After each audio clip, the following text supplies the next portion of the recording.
Hey everyone, tonight we're diving into the wild, surprising, and sometimes downright shocking history of the medieval papacy, where divine power occasionally got twisted by nepotism, bribery, and public scandals. These guys weren't just spiritual leaders. Some were power-hungry nobles, military strategists, or in a few cases, soap opera characters who just happened to wear a fancy hat. So before you get comfy, take a second to like the video and subscribe, but only if you actually enjoy what I do here. And drop a comment telling me where you're watching from and what time it is. It's always fun to see who's joining us from around the globe. Now, dim those lights. Maybe turn on a fan for some soothing white noise. And let's embark on tonight's journey together. When you think Pope, you probably picture a solemn figure in white robes waving peacefully from a balcony, maybe blessing the crowd, offering peace, and tossing out a few stern lectures on morality. What you don't imagine is a teenage noble gambling away the church's funds, or a pope with so many enemies he had to moat-proof his palace. Welcome to the Middle Ages, where the pope's throne was not just a holy seat. It was the most fought-over power chair in Europe, second only to the royal thrones in France. In theory, the Pope was Christ's viceroy, the spiritual dad to all Christians, humble, prayerful, and self-sacrificing. In reality, the papacy was often a political prize handed around ambitious families like a fancy potato, one that came with armies, land, and enough gold to start a tiny kingdom or at least fuel a couple of scandals. The chair of St. Peter wasn't just sacred, it was strategic. Whoever sat there got to crown emperors, excommunicate kings, and decide which side God was on in any fight. That was some serious pressure for any guy. Also, super tempting, especially if that guy got elected thanks to bribery, distant cousins, and a suspiciously eager cardinal. Popes weren't always theologians or saints. Lots were noble sons who couldn't swing a sword, but got shoved into the church as a backup career plan. Just imagine Benedict. You're no swordsman, but hey, you're great at Latin. How about running Western Christianity? And once in power, some popes ruled like kings, waging wars, taxing people, and sometimes living like Renaissance playboys in fabulous robes. The line between spiritual power and political chess blurred more and more with each century. By the 10th and 11th centuries, papal elections were juicy enough to make a Netflix drama look tame. This is the world we're stepping into, not about quiet contemplation, but ambition, corruption, and sometimes trials involving dead bodies. Let's be honest. Appointing an 18-year-old as the supreme head of the Catholic Church might not be the best idea.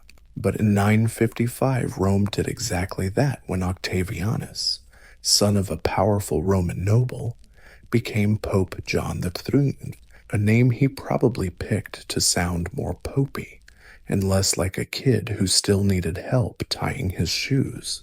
He wasn't chosen for piety or deep theology, but because his family had enough pull in Rome to make the Vatican look like a family business. Once he got the gig, young John saw the papacy not as a spiritual office, but as his own theme park with keys to the treasure chest. His behavior quickly earned him a reputation as a bored Roman noble with too much power. Not a father of Christianity, he was said to gamble at the Lateran Palace, drink too much, toast pagan gods at parties, and turned the Pope's residence into. The influence in Rome made the Vatican look like a family business, and once young John landed the gig, he saw the papacy not as a spiritual role, but more like a private amusement park with the keys to the treasure vault. His behavior quickly gave him a reputation as a bored Roman noble with way too much power. Rather than the father of Christianity, he was said to gamble at the Lateran Palace, drink too much, toast pagan gods at parties, and turn the Pope's residence into part playground, part poorly managed hotel. Contemporaries accused him of turning the place into a brothel. Rumor has it he even ordained a guy from the stables as a deacon. He threw wild parties where the line between sin and sacraments blurred, if that line actually existed at all. One chronicler accused him of living like Satan, which in medieval diplomatic speak basically means, this guy makes Caligula look like a goody two-shoes. Another poor bloke supposedly had his tongue cut out. Then John raised an army, lost, begged Emperor Otto for help, then betrayed him the moment his back was turned. Naturally, it all ended in a scandal. In 964, Pope John XI reportedly died of a stroke while in bed with a married woman. Some say it was divine punishment. Others think her husband might have been the one who clobbered him. If the Pope's job description included embarrassing the church thoroughly and often, then John was exceeding expectations. His behavior was suspicious even by papal standards. By Roman tavern standards, way worse, and that says something. Let's start with gambling. Medieval chroniclers were horrified to discover the Pope, supposedly Christ's representative, loved dice so much. He allegedly played them during papal audiences. Nothing screams blessed saint like rolling a natural 12 while collecting tithes. John was accused of praying to pagan gods while gambling a theological no man's land, somewhere between deep sin and Old Testament punishment. But John wasn't done yet. Reports say he had a rotating harem of lovers, some married, some nuns, and at least one probably just tried to drop off bread and leave with a rosary and regrets. The Lateran Palace, once the clergy's scholarly hub, looked more like a Roman bachelor pad with stained glass windows. Even how he treated the church's holiest traditions seemed like mockery. Rumor has it he blessed men with his left hand, which in a medieval symbolism is basically a slap in the face. He traded church lands for favors, ordained deacons in the stables, and allegedly worshipped Satan at a drunken party. To be fair, it's unclear if that was a genuine theological blunder or just one hell of a frat party. Roman nobles were furious. Emperor Otto was even angrier, especially after John swore loyalty to him, then immediately backstabbed him. Eventually, Otto marched into Rome, deposed the young pope, and installed a replacement who was at least sober. But John came back like a medieval soap opera villain, reclaiming the papal throne through bribery, threats, and old-school chaos. If you thought one notorious pope was enough, think again, because here comes Pope Benedict IX, a man so scandalous he served 3 papal terms, not out of devotion or popular demand. No, Benedict kept coming back like a bad tenant demanding his lease. He first became pope around 1032, at about 20 years old, way too young to lead a global religion, especially when his hobbies included all-night partying, bribery, and wielding church power like a toddler with a flamethrower. Benedict's first reign was so wildly immoral that chroniclers ran out of synonyms for disgrace. Some even said his behavior was a plunge into carnal sin, the medieval way of saying, "Please, someone stop this guy." Accusations ranged from simony and extortion to the eyebrow-raising claim that he brought wild animals into the papal palace. Literal or metaphorical, nobody knew, which only made things worse. The papal throne through a mix of bribery, threats, and old-school chaos. Think one scandalous pope was enough. Think again, because Pope Benedict XIII showed up. A guy so controversial, he didn't just serve one papal term. He served 3, not out of devotion. Not even because people asked him to. No. Benedict kept coming back, like a bad tenant demanding his lease back. He first became pope in 1032 at around 20 years old, way too young to run a global religion, especially when his hobbies included all-night partying, bribery, and wielding church power like a kid with a flamethrower. Benedict's first reign was filled with whispers of such wild immorality that chroniclers started running out of synonyms for disgrace. Some even wrote that he was drowning in carnal sin, medieval code for someone, "Please stop this guy." Accusations ranged from buying holy offices and extortion to the intriguing detail that he brought wild animals into the papal palace.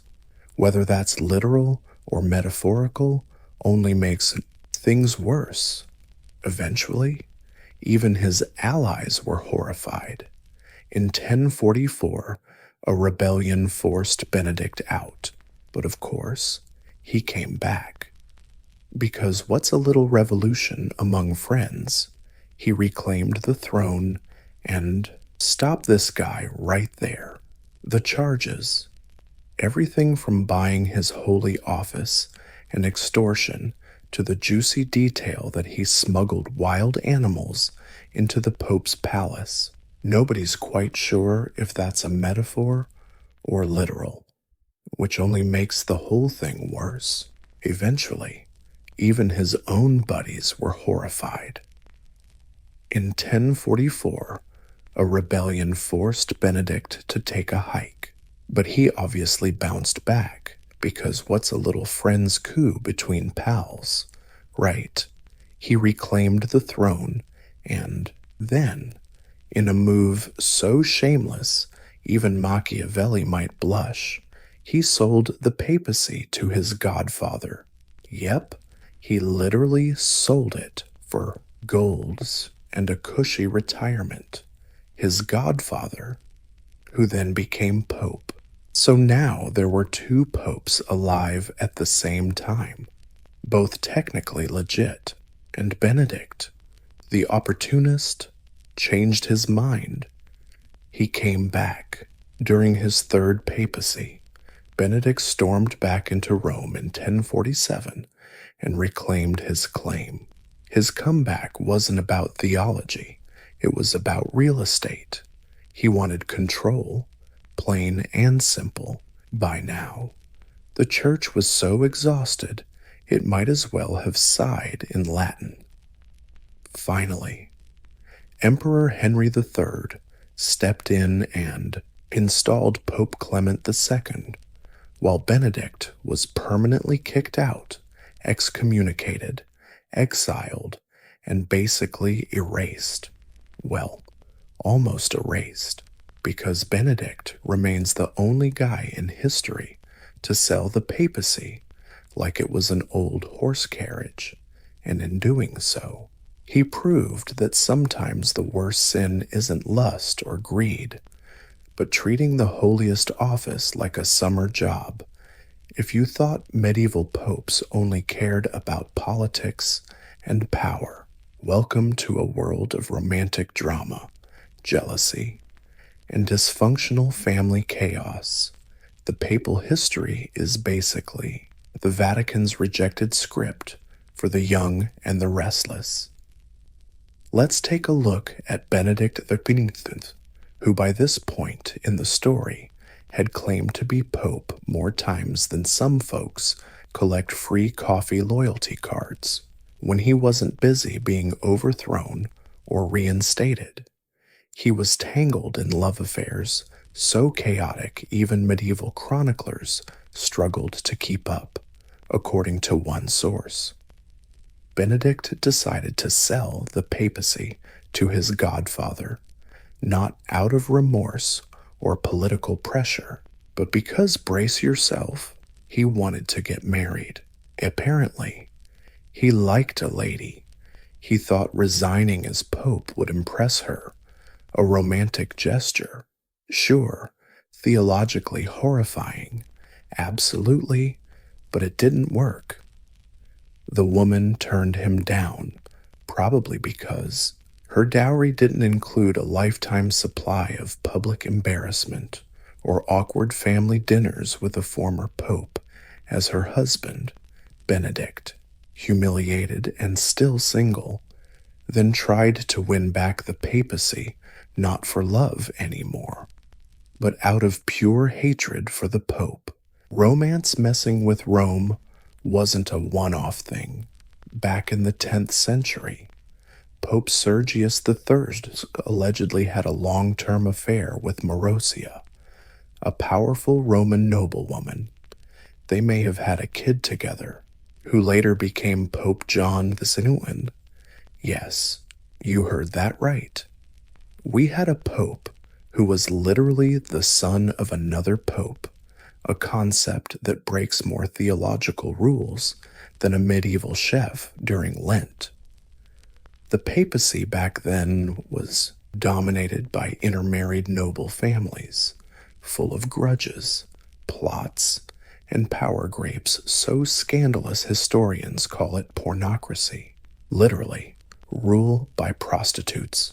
Harsh maybe, but when your family alliances include cardinals, mistresses, and cousins all playing puppet master with holy offices.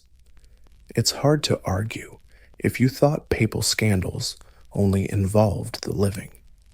Let me introduce you to one of the weirdest church moments ever, a surreal episode so Monty Python it feels like Dante himself directed it. In 897, Pope Stephen VI had beef with his predecessor, Pope Formosus. The problem Formosus was dead, and had been for almost a year. But that tiny detail didn't stop Stephen from staging what historians now call the Cadaver Synod, also known as the moment a pope literally put another pope's corpse on trial. Here's what went down. Stephen dug up Formosus's rotting corpse, had a long-term relationship with Marozia, a powerful Roman noblewoman. They might have had a kid together who later became Pope John VI. Yep, you heard that right. We had a pope who was the son of another pope, a concept that breaks more theological rules than a medieval chef on Lent.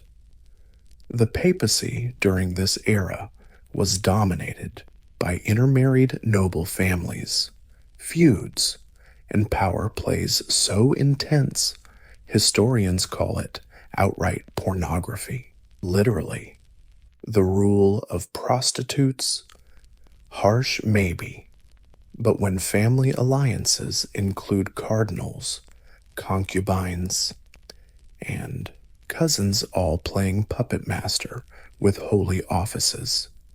It's hard to argue if you think papal scandals only involved the living. Let me introduce you to one of the weirdest church events ever, a surreal moment so Monty Python-esque. It feels like Dante directed the sketch. In 897, Pope Stephen VI had beef with his predecessor, Pope Formosus? The issue Formosus had been dead for nearly a year, but that minor detail didn't stop Stephen from staging what historians now call the Cadaver Synod, also known as the Time a Pope. Put the corpse of another pope on trial.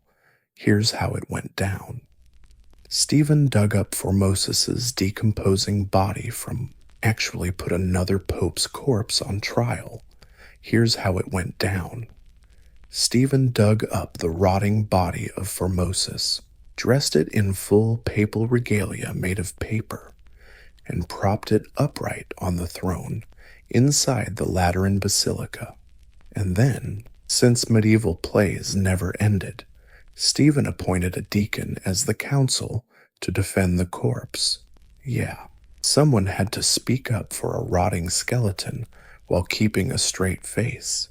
The charges illegally becoming pope, breaking church law, and basically being pope when others said, "Nope, you're not." Formosus, who had been pretty quiet this whole time, got convicted. His papal robes were shredded, his blessing finger was chopped off, and his body was tossed into the Tiber River like a nasty piece of driftwood. Surprisingly, not everyone thought this was the best use of church resources. The scene sparked major outrage. Even by 9th century standards, Rome, already used to religious nonsense, was wide-eyed with shock. Riots broke out. Bishops freaked out. The public, who'd probably seen weirder things, finally decided that prosecuting a dead guy was a step too far. The folks who'd witnessed enough oddities decided to let the corpse off the hook. Pope Stephen's reign wasn't going to last long. Soon after, he was locked up and strangled in his cell, probably because someone thought justice needed fewer corpses and more common sense. Corpse crime remains one of the most scandalous moments in papal history, not because it changed doctrine, but because it reminded everyone that absolute power, unchecked rage, and the impulse control issues can lead to courtroom drama where no one, not even the dead, escapes unscathed. So after the corpse went rogue, everyone in Rome agreed things had gone a bit too far. You can push people with nepotism, bribery, even occasional crusades. But dragging a rotting pope into court and sentencing him with your own fingers, that's the medieval line you just don't cross. Pope Stephen VI, fresh from corpse trial duty, expected a hero's welcome. Instead, he got the cold shoulder. The Pope was icy. Bishops whispered. Cardinals looked away. Romans muttered into their wine glasses. The clergy, who'd tolerated decades of shady behavior, now had to explain why their Pope looked like a haunted puppet show. Within months, Rome openly rebelled, not with polite parchment petitions, but with torches and pitchforks at the Lateran Palace. The message was crystal clear. We can forgive a lot from a pope, but we want the dead buried. Thanks very much. Stephen was swiftly deposed. Technically, it was for political reasons. Medieval speak for everyone's embarrassed and needs him gone. He got tossed in, honestly, probably with a few volunteers helping out. His successor, Pope Romanus, did what most new managers do after a disaster of a predecessor. He reversed almost everything. He canceled the Cadaver Synod and tried to fish Moses' bones out of the Tiber. They finally found the poor guy and gave him a proper burial, probably this time in an iron coffin. But the damage was done. The crime spree revealed just how far papal politics had drifted from spirituality and into revenge theater. Even the most devout Christians had to wonder, Is the guy who's supposed to save us emotionally stable enough not to yell at dead bodies? By the early 14th century, popes had completely bailed on Rome, not for spiritual retreat or architectural rehab, but because the French crown basically kidnapped the pope. Politely, of course. In 1309, Pope Clement V moved the court from riot-prone, chaotic Rome to the quieter, wine-soaked town of Avignon in southern France. Thus began the Avignon Papacy, or as Rome might call it, the 70-year period when the Pope ghosted us. Officially, the move was for safety. They said Rome was too dangerous. And yeah, it was murder, faction fights, and Renaissance street drama everywhere. But Avignon totally under French influence. And somehow, every pope elected during this time was French. What a coincidence. The so-called period when the pope vanished for 70 years, officially, it was for safety reasons. They said Rome was too dangerous. And well, it really was. Murder, faction fights, and Renaissance street drama everywhere. But Avignon, lucky for the French, was heavily influenced by them. And somehow, every pope elected then was French. What a coincidence. Right, the Avignon court quickly became famous, not for piety, but for its luxury. The Pope's palace was way flashier than Vatican, with parties, silk, fancy rugs, private chefs, and even wine cellars who could set up an entire monastery for you. One pope supposedly spent more on spices than weapons to help the poor. Guess he was seasoning souls. Diplomatic letters and complaints flooded in from all over Christendom. Diplomatic letters and complaints poured in from every corner of the Christian world. Cardinals grumbled about corruption. Local Italian nobles were fuming. Pilgrims stared at the empty windows of St. Peter's Basilica, muttering, "Is anyone home?" But the popes in Avignon weren't in a hurry. Why rush back to Rome when Avignon had better plumbing, less crime, and actual cheese? Still, cracks began to show. The church's image took a hit. Critics called this the Babylonian captivity of the church, comparing the Pope's absence to Israel's exile. Harsh.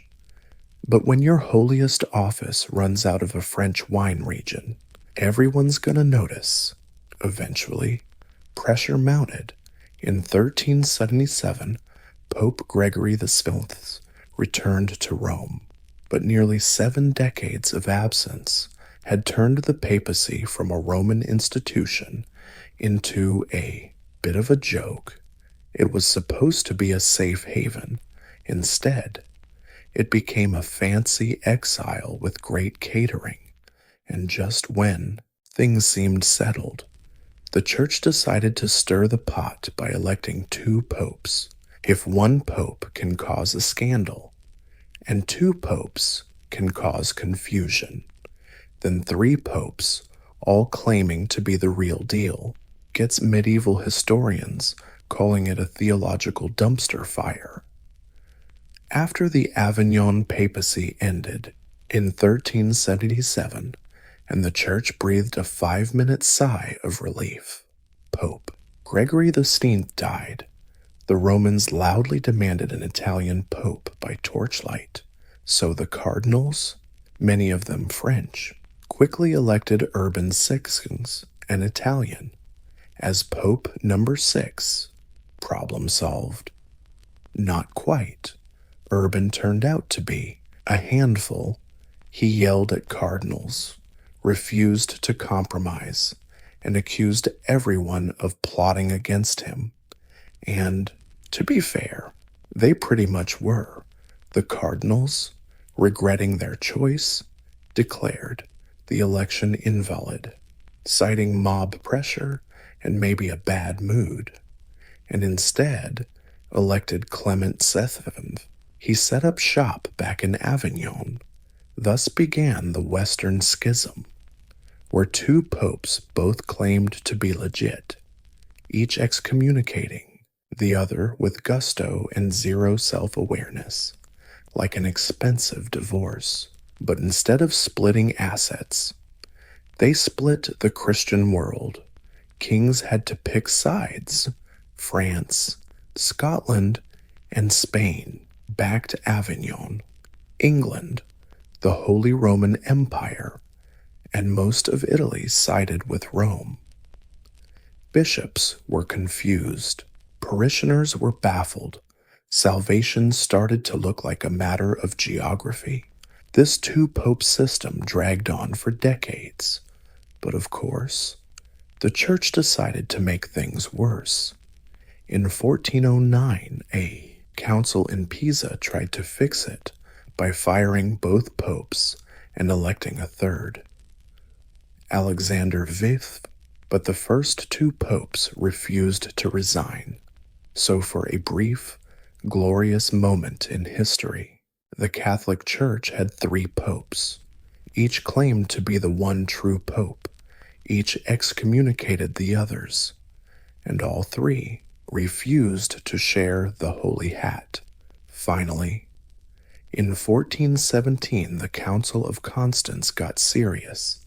They deposed or pressured all three clerics to resign and elected Pope Martin Fierce, who supposedly promised not to start any new schisms for at least a week.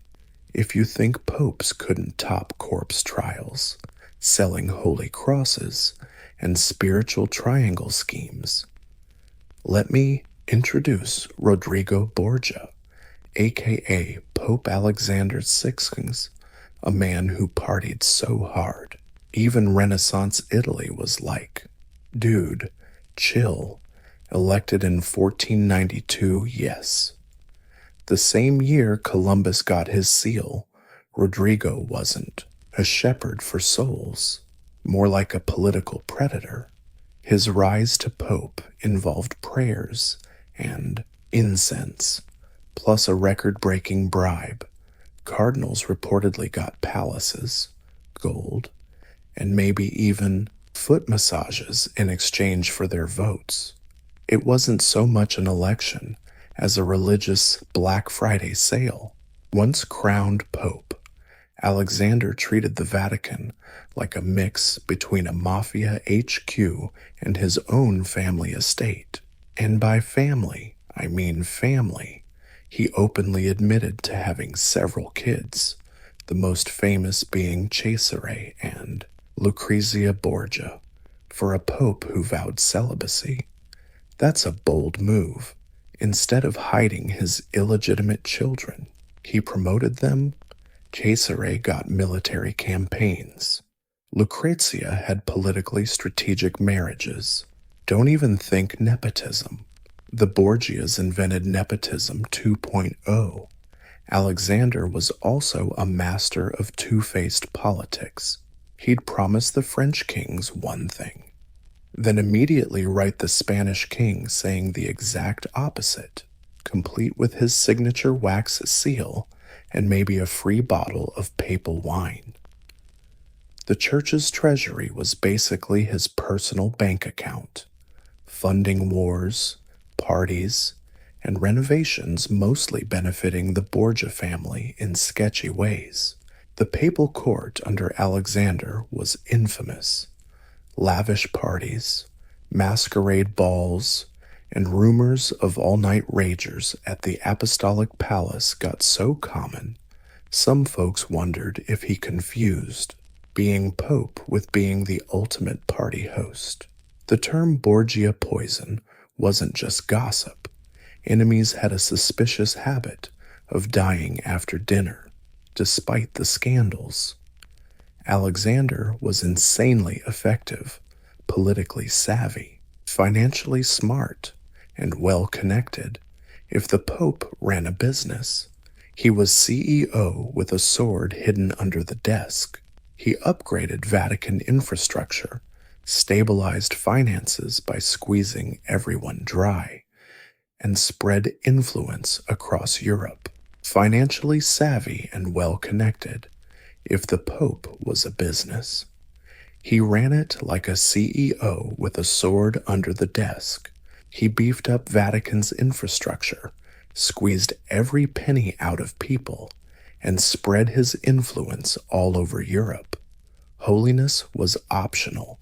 He died in 1503, possibly from malaria, poisoning, or karma. There are plenty of. His influence spread all across Europe. Holiness optional.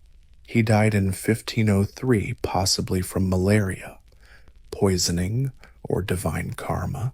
There are plenty of conflicting reports. But his legacy sticks around as a final reminder that during the Renaissance, even the Pope could be a lord in a fancy cloak, with a family crest, a bit of scandal, and zero shame. When your dad's the Pope, and also the most power-hungry manager in history, your childhood probably wasn't about apple picking and baking pies. For Lucrezia and Cesare Borgia, life was a non-stop whirl of alliances, mind games, weddings, because nothing screams spiritual maturity like puberty. But red robes weren't really his thing. He preferred armor and occasionally assassination. When his brother Giovanni died under mysterious circumstances, all eyes turned to Cesare. Even the Pope didn't seem too heartbroken. Soon after, Cesare conveniently resigned as cardinal, something most folks don't do, and switched careers from clergyman to mercenary commander. Imagine going from saint to assassin in under a month. Right after, Cesare conveniently resigned as cardinal, something most folks don't do, and switching careers from priest to mercenary commander. Imagine going from saint to hitman in less than a month. Sure thing, bankrolled by the church treasury and backed by dear old dad. Cesare launched campaigns across central Italy, conquering cities and offing rivals like the Renaissance version of Grand Theft Auto Pope Edition. Now, Lucrezia history's been both cruel and confusing about her, depending on who you ask. She's either a skilled political porn star or a scheming poisoner with a flair for drama. The truth, probably somewhere in the middle. She married 3 times, not for love, but because her dad needed alliances. One husband annulled, one mysteriously killed, Cesare again, probably the big bad, and the third stuck around long enough for Lucretia to. Couldn't beat them with swords, so they tried slander instead.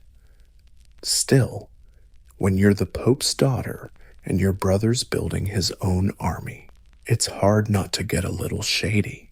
Hidden under Vatican trapdoors, modern historians believe most of this was political mudslinging. The Borgia enemies couldn't beat them with swords, so they tried dirty rumors instead. But when you're a Pope's daughter and your brother's building his own army, avoiding scandal is basically impossible together. Lucrezia and Cesare became the most notorious sibling duo of the Renaissance. A colorful, dangerous, and downright picturesque fresco, they blurred the line between royalty and organized crime, and throughout the saga, Pope Alexander VI proudly watched like a dad in a school play where everyone accidentally gets stabbed in Act 2.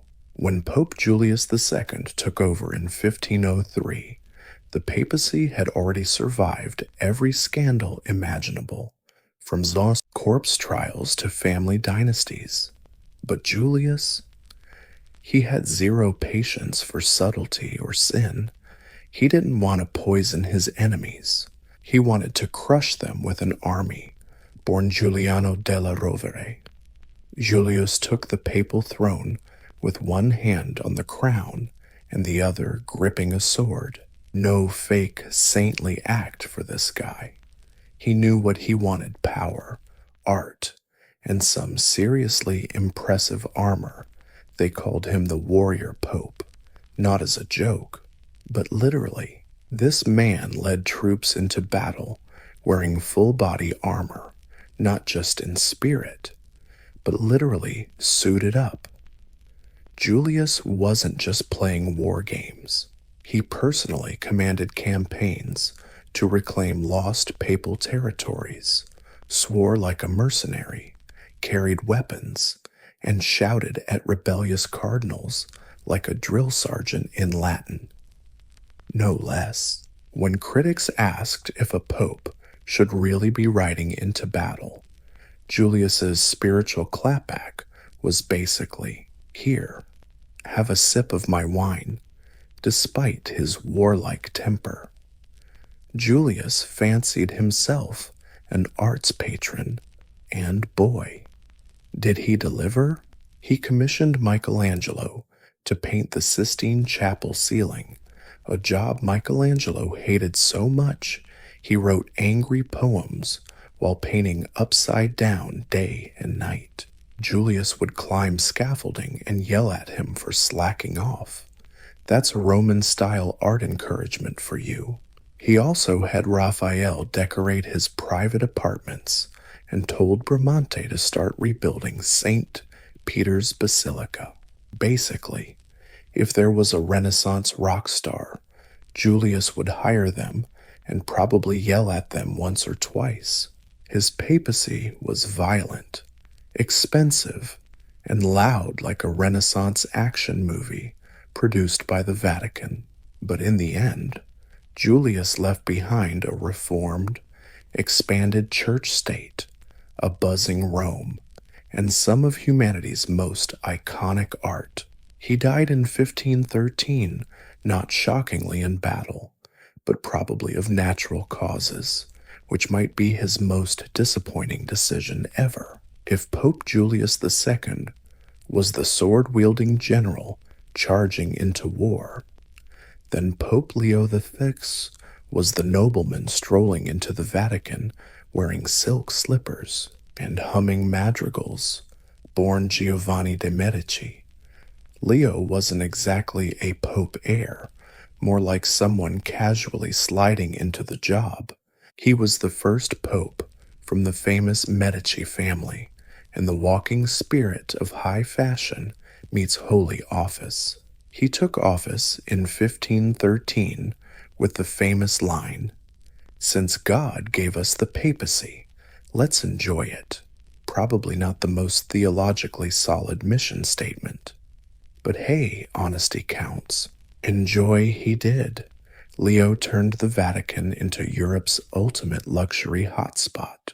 Parties, theatrical performances, exotic pets, and enough Renaissance bling to bankrupt a minor duke. His pet elephant, Hanno, was so beloved he got a marble house built just for him. Say what you will about papal priorities. But feeding the poor may be tomorrow. Right now, Hanno needs another fruit platter. But Leo's passion, literally and figuratively, went way beyond just weird animals. Facing a huge Vatican money pit, thanks, Julius Leo greenlit a fundraising masterstroke selling indulgences. These were official church documents promising to cut time in purgatory if you paid up. Sin now, pay later. It worked like a charm. People lined up like it was a Black Friday sale for souls. But not everyone was buying it. A particularly grumpy German monk named Martin Luther saw the whole circus and thought, nope, absolutely not. This says a lot about the Pope's priorities back then: feeding the poor. Maybe tomorrow, right now. Hanno needed another plate of fruit, but Leo's passion, both literally and figuratively, went way beyond exotic animals, facing a huge Vatican cash shortage. Thanks, Julius. Leo approved a robust fundraising strategy, sold indulgences like hotcakes. These were official church documents promising, cut down your time in purgatory if you pay up. Sin now, pay later. It worked like a charm. People lined up to score spiritual Black Friday deals, but not everyone was impressed. A particularly picky monk in Germany, named Martin Luther, saw the whole thing and thought, nope, absolutely not. Luther's famous 95 Theses, nailed to a church door in 1517, directly challenged Leo's indulgence policy, accusing the Pope of selling forgiveness like it was meat at the market. Leo's response, chill as heck. He called Luther a drunken German who'd change his mind once he sobered up. Spoiler alert, he didn't. Pope Leo excommunicated Luther in 1521, but by then the Protestant Reformation was underway, and the Church's monopoly on salvation was slipping. Leo died that same year, supposedly from pneumonia, though some whispered it was from eating too many eels. Leo died that same year, reportedly from pneumonia, though some whispered it was from eating too many eels. Honestly, pretty fitting for a pope whose reign was merciful in every sense of the word, for over a millennium. Most pretty fitting for a pope known for a tolerant reign, if you ask me, for over a millennium. Most of the Western world believed the human body was controlled by four mysterious fluids: blood, yellow bile, black bile, and phlegm. This idea was called the theory of the humors, the cornerstone of ancient and medieval medicine, first dreamed up by Hippocrates in the 5th century BC, then expanded by Galen in the Roman Empire. The theory claimed health was all about a delicate balance between these four fluids. Get sick, that meant one of your temperaments had gone haywire. Each fluid was tied to a season, a temperament, an organ, and even a personality type. Blood was warm and moist, linked to spring and a cheerful, sociable vibe. Yellow bile was hot and dry, summer and anger. Black bile was cold and dry, autumn and sadness.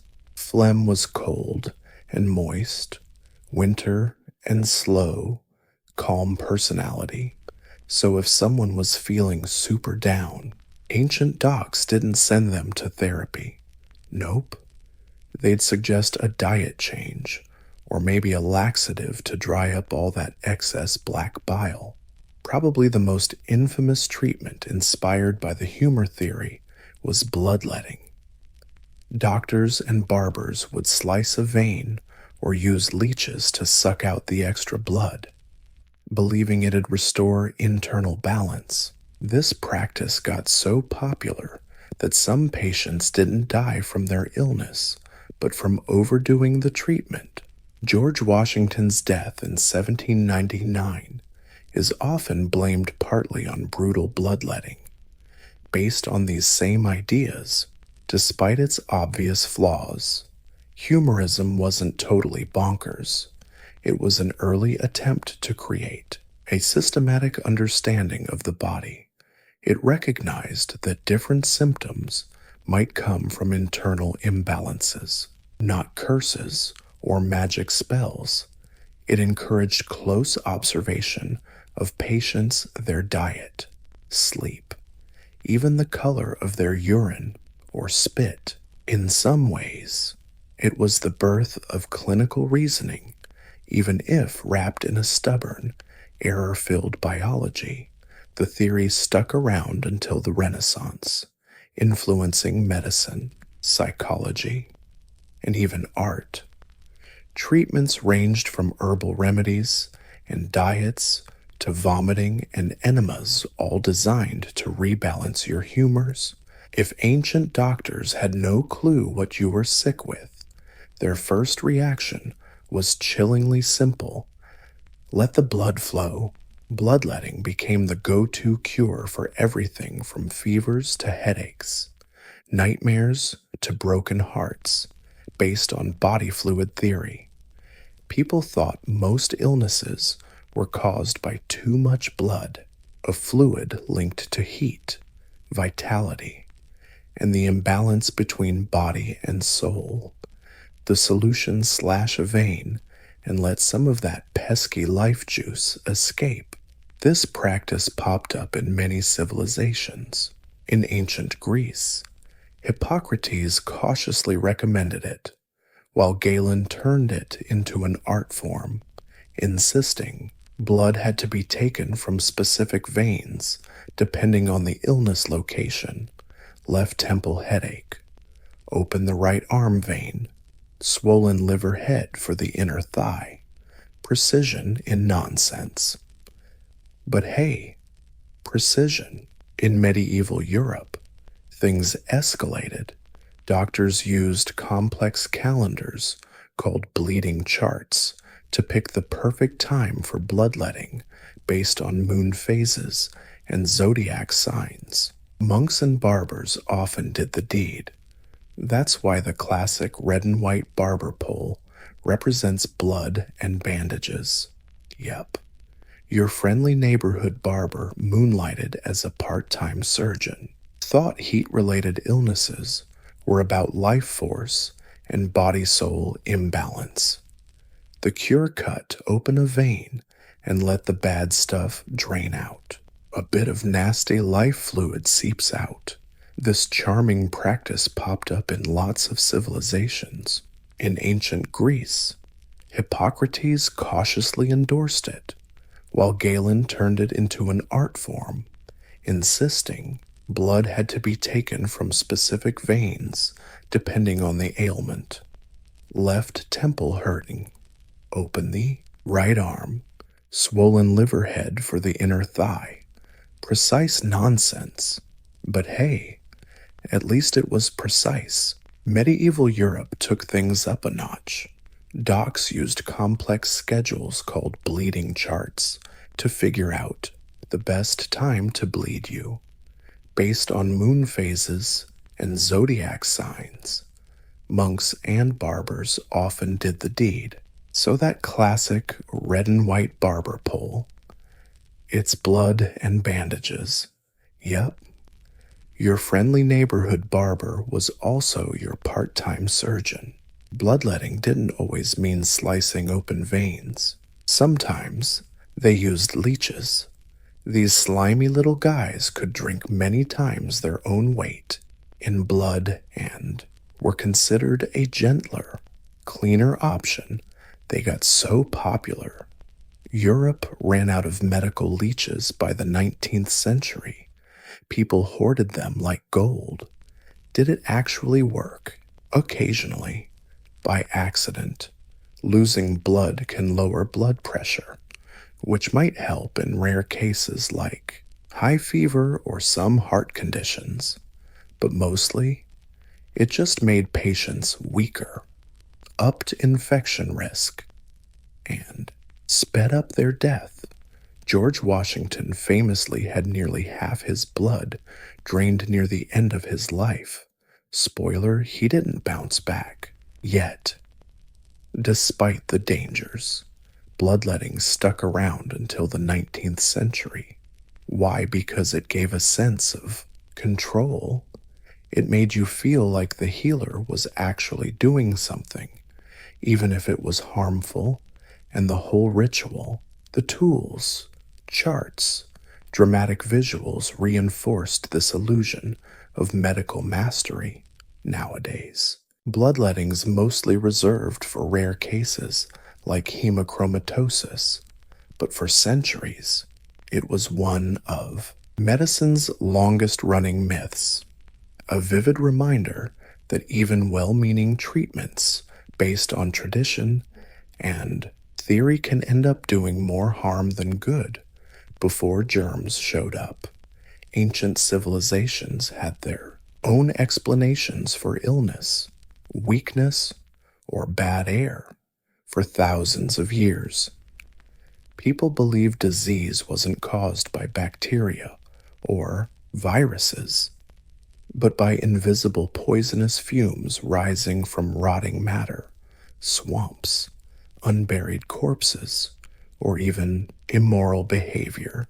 If it smelled bad, you were in danger.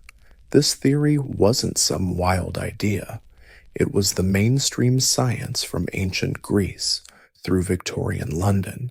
The term miasma comes from the Greek miasma, meaning pollution or stain. Thinkers like Hippocrates claimed breathing polluted air threw your bodily fluids out of balance, causing sickness. In Rome, poor neighborhoods were seen as physically and morally filthy, and public health officials tried to fight disease by improving airflow and controlling stench. The miasma theory lasted through the Middle Ages and Renaissance, when the Black Death swept Europe in the 14th century. Doctors wore those weird beaked masks stuffed with herbs and spices. Not a fashion statement. They were the first gas masks, meant to purify the air. Cities burned incense in the streets, lit huge bonfires, and moved cemeteries hoping to chase away the toxic air. In ancient India and China, many miasma variants also thrived. Sanskrit medical texts often blamed poisonous winds for illness. In Chinese medicine, vital energy could be polluted by dirty air, throwing the body out of whack. Though described differently, the core idea was the same: polluted air made you sick. Ironically, even though miasma theory was scientifically wrong, it led to some public health wins. 19th century European sanitation projects, sewer systems, street cleaning, and clean water infrastructure all sprang from miasma theory. These efforts cut disease dramatically, could be polluted by dirty air, throwing the body out of whack, though described differently. The core idea was the same: polluted air makes you sick. Ironically, even though the miasma theory was scientifically wrong, it sparked some public health wins. 19th century European sanitation projects, sewer systems, street cleaning, and clean water infrastructure all came from miasma theory. These efforts cut disease rates, not because they cleaned the air, but because they got rid of the real culprit, bacteria, in contaminated wastewater.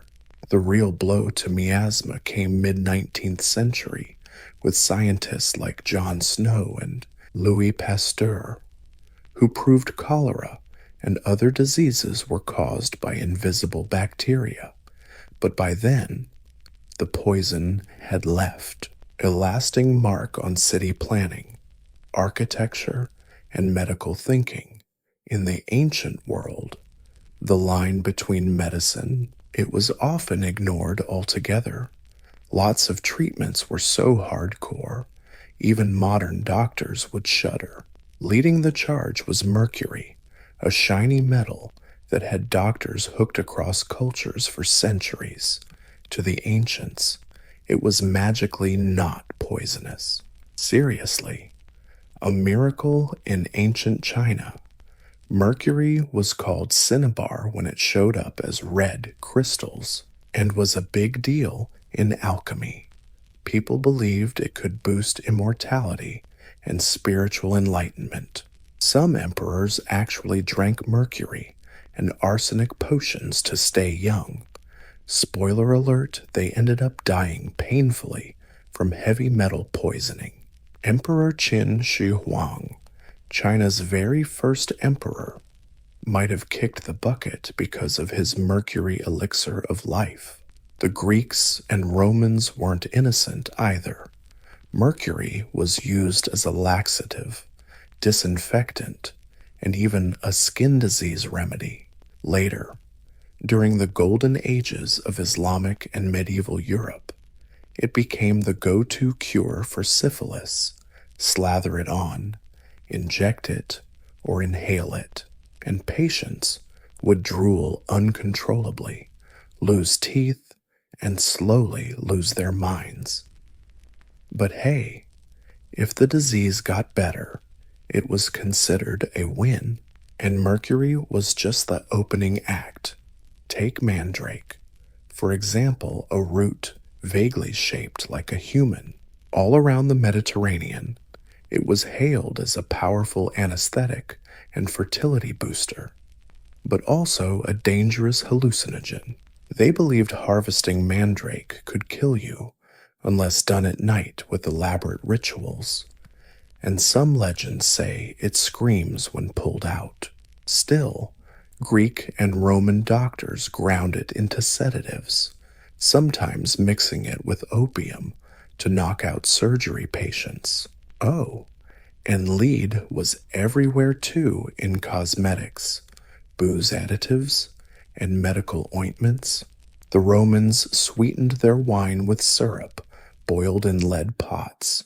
Tasty, but slowly toxic. Long-term exposure could cause everything from infertility to madness, but few connected the dots.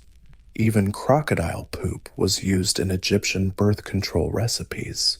Yep, insert and hope for the best, and thank the gods. So why did these dangerous treatments stick around? Because when medicine is based on symbols, myths, and guesswork, anything goes. If it smells strong, hits hard, or looks weird, it's gotta be powerful. And sometimes, just by accident, it actually worked. Ancient pharmacies were full of miracles and horrors. Many remedies could kill you, but they also show something very human, a willingness to try anything when in pain, even poison, to find a cure. Speaking of ancient Egyptian medicine, the most iconic image is the mummy. But while mummification was mostly a death ritual, it reveals a surprising take on how Egyptians understood the body and where they totally missed the mark. Far from what we call science today, Egyptians were all about preservation. They believed immortality meant keeping the body intact. This led to one of the most complex embalming processes ever, removing organs, drying the body with natron salt, and carefully wrapping it in linen. The brain was scooped out through the nose with a hook and then tossed away. Ironically, one of the most complex organs was considered useless, but their embalming skills required solid anatomy knowledge. They knew how to locate and remove the liver, lungs, stomach, and intestines. They understood where muscles, bones, and blood vessels were in many ways. Embalming was the closest thing ancient Egyptians had to surgery, practiced by cutting bodies apart. And misunderstanding the human body was blurry, sometimes wildly off from what we'd call science today. The Egyptians were big on preservation. They believed that to achieve immortality, the body had to stay intact. This led to one of history's most complex embalming rituals, removing organs. Drying the body with natron salt and carefully wrapping it in linen, the brain was scooped out through the nose with a hook and then discarded. Ironically, one of the most complex organs was deemed useless, yet their embalming skills required anatomical knowledge. They knew how to locate and remove liver, lungs, stomach, and intestines. They understood where muscles, bones, and blood vessels were in many ways. Embalming was the closest thing ancient Egyptians had to surgeons, who learned by dissecting bodies. However, their grasp of function lagged far behind their knowledge of form. They believed the heart was the center of thought, memory, and emotion. That's why it was preserved or kept separately. The brain was it's just filler. They thought sickness came from blockages in the body's meridians, usually caused by evil spirits or nasty food. The fix herbs, prayers, and some good old-fashioned magic spells. Medicine and witchcraft were basically besties. Mummification rituals also weirdly influenced Egyptian medical practices. Mummies became ingredients. During the Greco-Roman era, mummy powder called mumia was sold as medicine. People believed eating it could cure everything from headaches to internal bleeding. Spoiler, it didn't. Basically, folks were swallowing embalmed human remains mixed with resin and linen. Yum. Right, despite the spooky vibe.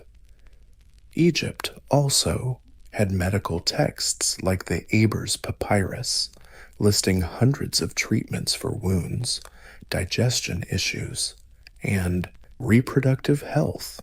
Some remedies were surprisingly effective, like honey, a natural antibacterial, moldy bread, which is basically penicillin's great-grandpa, and castor oil. Others involved crocodile poop, amulets, or begging the gods in medieval Islamic worlds. There was a guy standing at the crossroads of myth and medicine, Avicenna, also known as Ibn Sina, born in 908 AD in what's now Uzbekistan. Avicenna became a superstar in philosophy and science. His lasting work, The Canon of Medicine, was a massive medical encyclopedia that ruled Islamic and European medicine for centuries. Avicenna inherited the legacy of Greek thinkers like Hippocrates and Galen, but he didn't just copy-paste their ideas. He refined, challenged, and organized them into a more coherent system. The book reads like a comprehensive manual covering disease definitions, anatomy, pharmacology, diagnosis, and treatments. Everything from bladder stones to melancholia and rabies. But even Avicenna, brilliant as he was stuck in the humoral theory trap. He detailed the 4 body fluids and even linked them to personality and organs. His genius was in how systematically he applied these ideas. He emphasized observation, experimentation, and logical reasoning, a huge leap forward in medical methods. Even if his biology was sometimes off, one of his biggest contributions was pharmacology. Avicenna cataloged hundreds of drugs, classified their effects, and insisted they be tested under controlled conditions. He warned about overdosing and stressed the importance of diet and environment in healing. This holistic approach, treating lifestyle, not just symptoms feels surprisingly modern. His surgical knowledge was limited, but his understanding of infectious diseases was ahead of his time.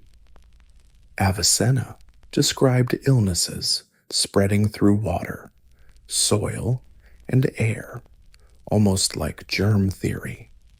He even recommended quarantine during outbreaks centuries before it became common practice. In Europe, his medical book was translated into Latin in the 12th century and used as a university textbook until the 1600s. It was revered not just for content, but for clarity, helping European doctors ditch mysticism and superstition. Avicenna's book was basically the medical Bible. Of course, he wasn't perfect. He still believed in astrology, humors, and that gold could be used medicinally. But in an age where bleeding, chanting, and guesswork ruled, Avicenna brought something precious: order, logic, and a systematic way of learning from patients. Bottom line, he didn't erase myths, but he pulled medicine out of the fog and onto the road of critical thinking. That alone earns Avicenna a spot among medicine's giants. If Hippocrates was the dad of medicine, Galen was the long-reigning emperor, born in 129 AD in the Roman Empire. Galen became the most influential medical thinker of the ancient world. His mistakes were so huge they shaped medicine for over a millennium. Galen was smart, sure, but seriously wrong in ways that Galen became the biggest medical brain of the ancient world. In fact, his screw-ups were so huge, they shaped medicine for over 1,000 years. Sure, the guy was smart, but he also made some seriously wrong calls that influenced Western medicine all the way until the Renaissance. Galen bought into the four humors theory, but he took it to theatrical heights. He claimed every organ had its own basic humor. That disease was caused by imbalance, and fixing it required precise treatments like bloodletting, purging, or tweaking your diet. His anatomy books were basically Bibles. But here's the kicker: he never actually dissected. Roman law said, nope, not allowed. So Galen played mad scientist on animals, mostly monkeys and pigs. The result, a bunch of wrong assumptions. He thought the liver made blood, which then traveled to the rest of the body through invisible pores in the heart. He figured the brain cooled the blood like a radiator, and the heart didn't pump blood. Nope, it just absorbed and handed it out. Not small mistakes. These blunders became gospel for 1,400 years. Yet, Galen wasn't just blindly following dogma. He stressed observation, experiments, and even used logic to diagnose stuff. He was a prolific writer, churning out hundreds of texts mixing medicine, philosophy, and anatomy. His work was so massive and authoritative, later scholars didn't dare question him. Doing so was basically heresy. The Islamic worlds. Galen's texts got translated into Arabic, then Latin, becoming standard university curriculum in medieval Europe. But this reverence came with a downside. For centuries, med students learned how to confirm Galen, not question him. If dissection showed contradictions, it was obviously the corpse's fault, not Galen's. It wasn't until the Renaissance and folks like Andreas Vesalius that Galen's anatomical slip-ups got exposed by cutting into actual human bodies, discovering blood actually circulates instead of just seeping. Medicine finally broke free from his grip.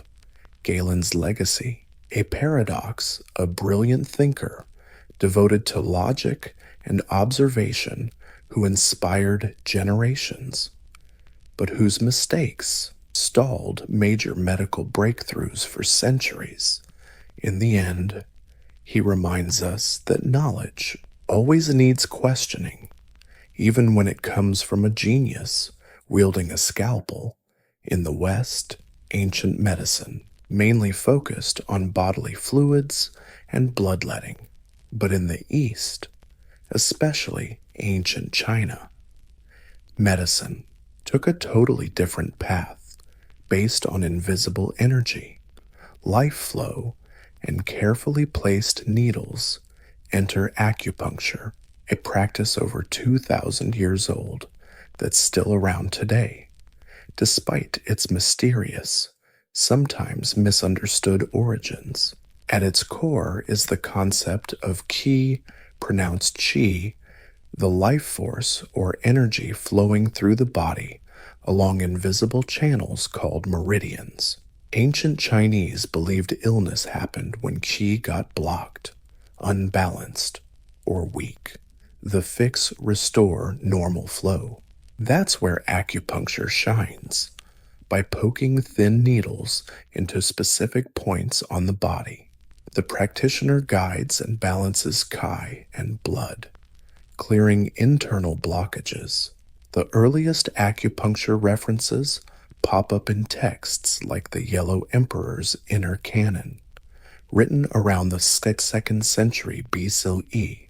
This foundational work describes meridians, acupoints, and how different organs correspond to elements like fire, earth, and water.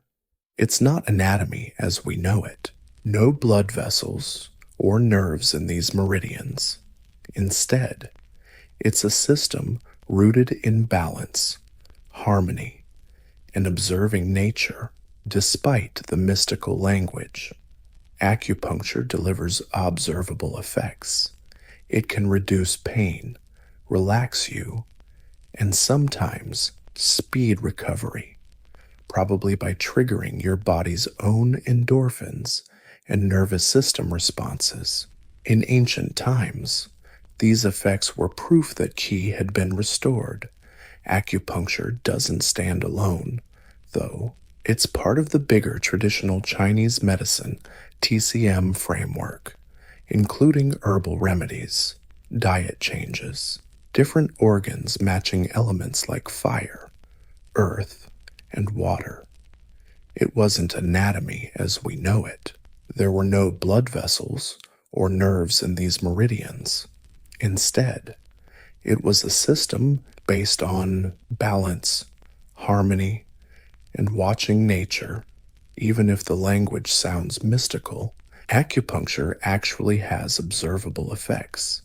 It can reduce pain, relax you, and sometimes even speed up healing, probably because your body releases endorphins and your nervous system reacts. Back in the day, these effects proved the qi was restored. Acupuncture wasn't a solo act. It was part of the bigger traditional Chinese medicine package: herbs, diet tweaks, cupping, and moxibustion burning herbs near your skin. The goal, always the same: restore inner balance and sync your body with the natural world.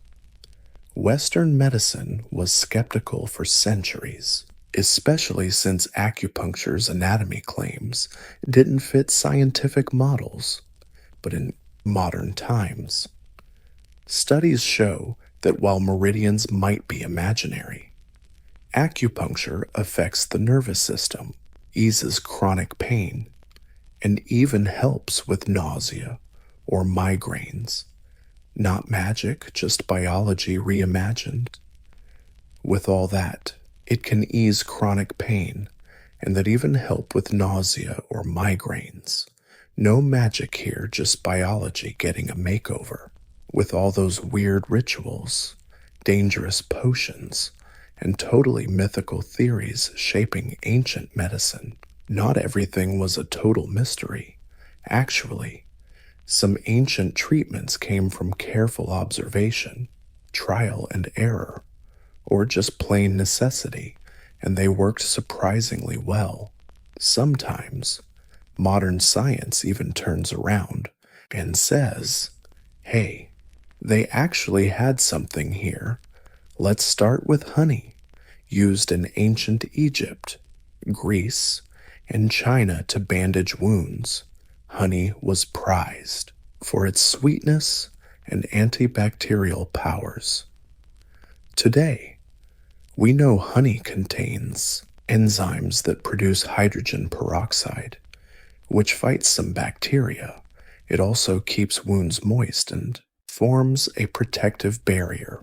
Modern medicine now uses medical-grade honey for burns and ulcers, proving not all sticky remedies are superstition.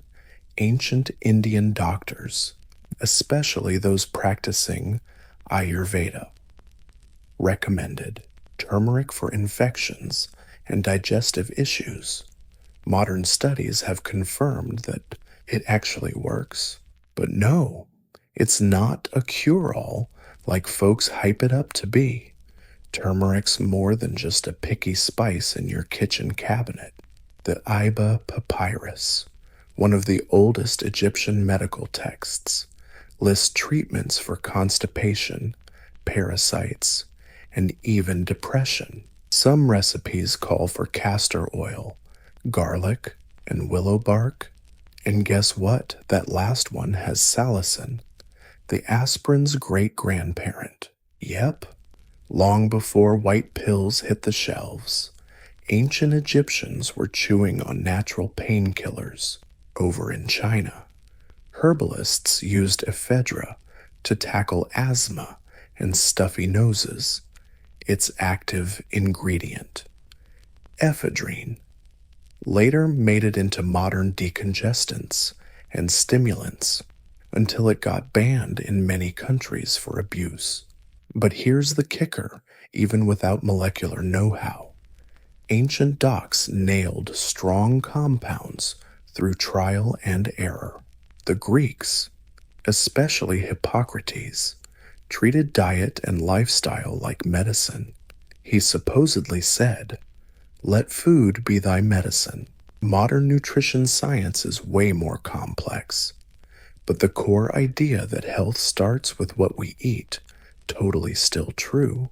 Even quarantine measures in ancient Persia, recommended by Avicenna, show early understanding of disease transmission. Way before germ theory was a thing. Imagine working all month to harvest crops, build temples, or copy texts, and instead of cash or Venmo, you get paid in barley bags. Welcome to ancient Mesopotamia, where the economy ran on grains, not greenbacks. This wasn't just bartering. It was a crazy, organized, centrally managed economic system. Temples and palaces acted like proto-bureaucracies, basically the first banks. In places like Uruk and Lagash, wages depended on your social status, job, and productivity. A high-ranking temple official might rake in hundreds of liters of grain monthly, while a laborer got just enough to survive. Paychecks could be grain, beer, oil, wool, or even bread. Not random stuff either. These were stable, in-demand goods. Think of them as the gold standard of daily life in Mesopotamia. But how the heck did anyone keep track of all that grain flowing through the economy? Enter the giant clay tablets covered in cuneiform. These early accounting records listed workers' names, tasks, rations, and even taxes owed. The scribes, basically ancient accountants, used standardized measures and symbols One tablet might say 2 workers, 5 days, 3 liters of barley per day, multiplied by thousands of workers. Imagine the coordination nightmare. Temples weren't just places of worship, they were economic powerhouses. They controlled huge lands, hired thousands, and stockpiled food for redistribution.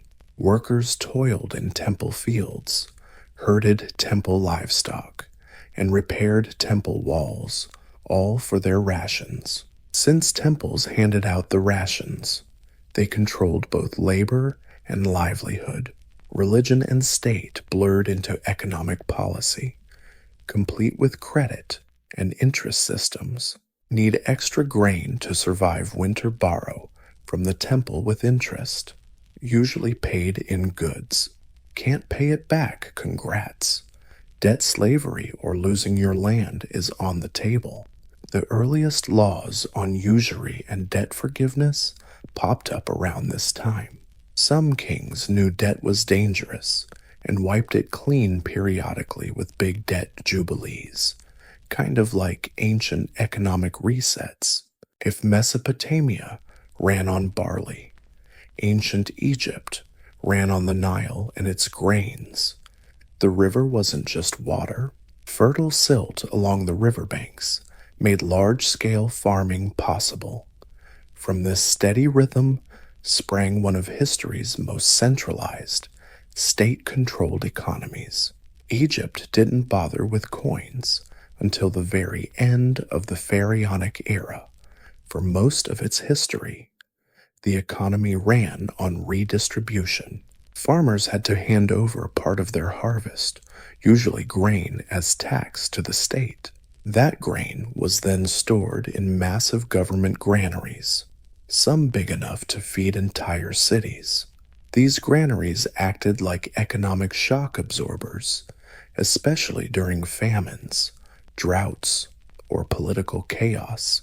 Instead of private banks, Egypt's economy flowed through the pharaoh and his bureaucracy.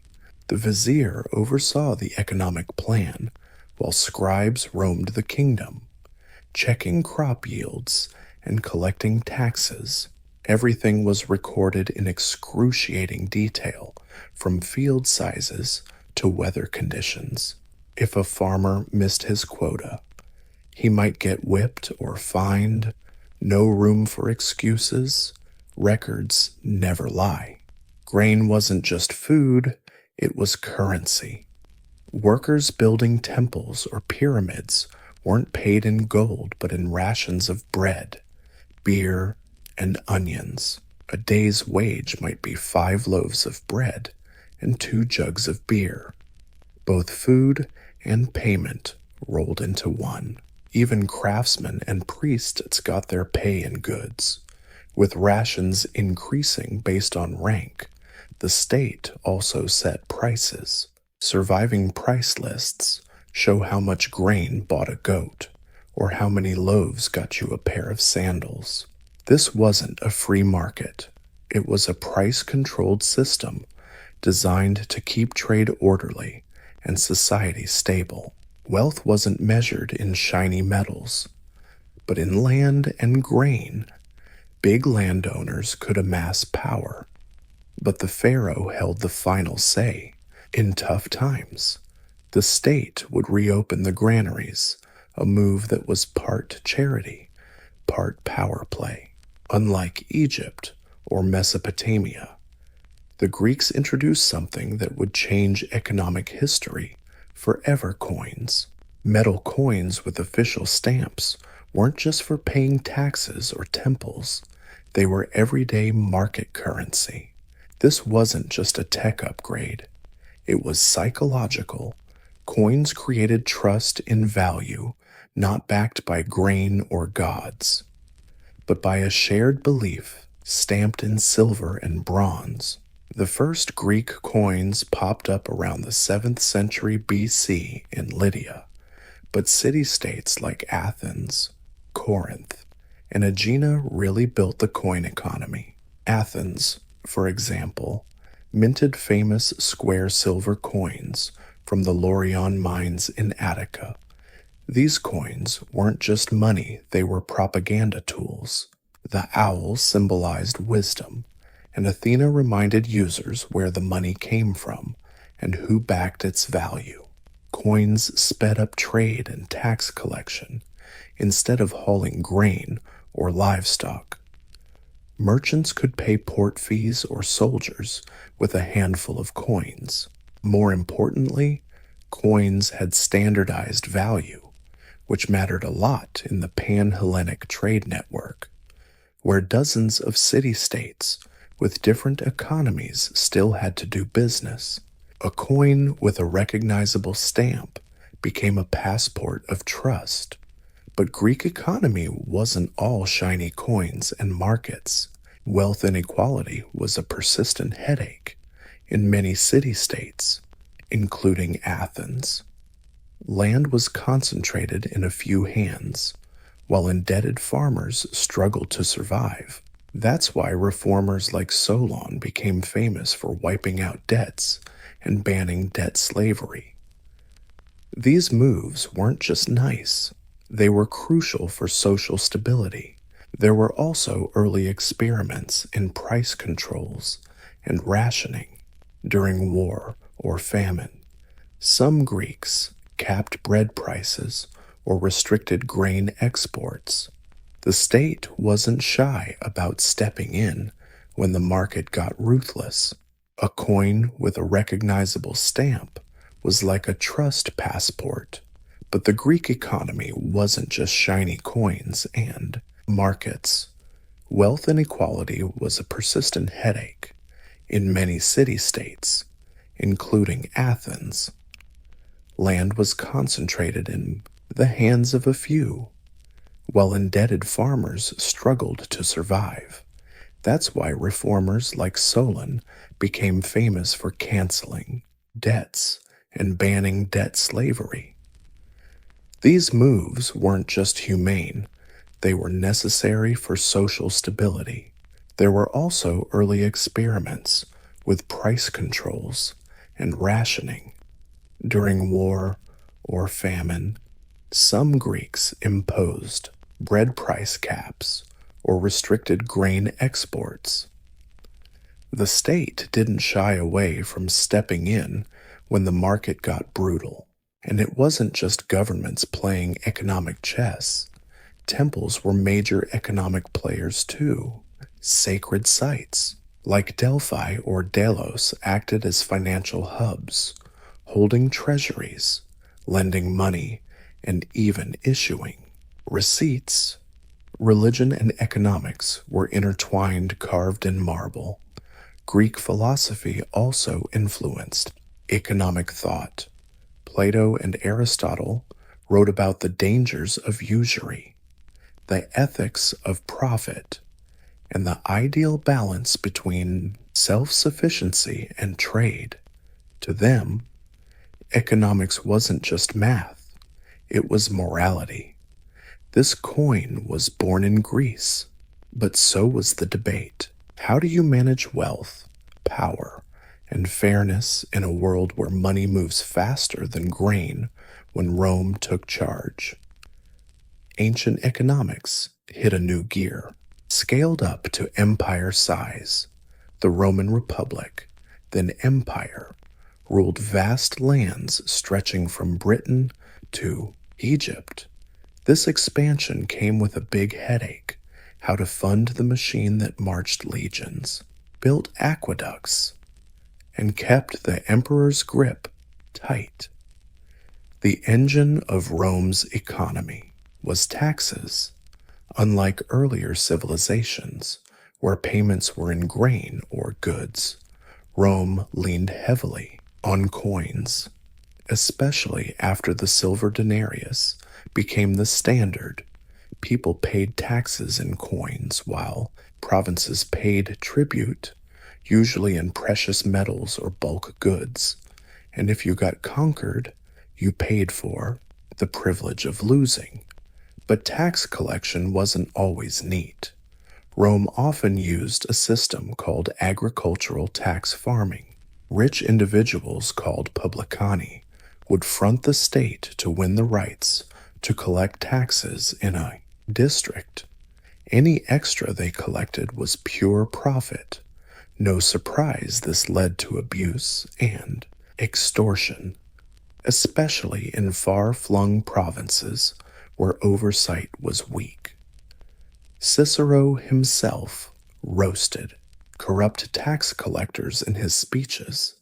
The empire also maintained a military payroll bigger than any in the ancient world.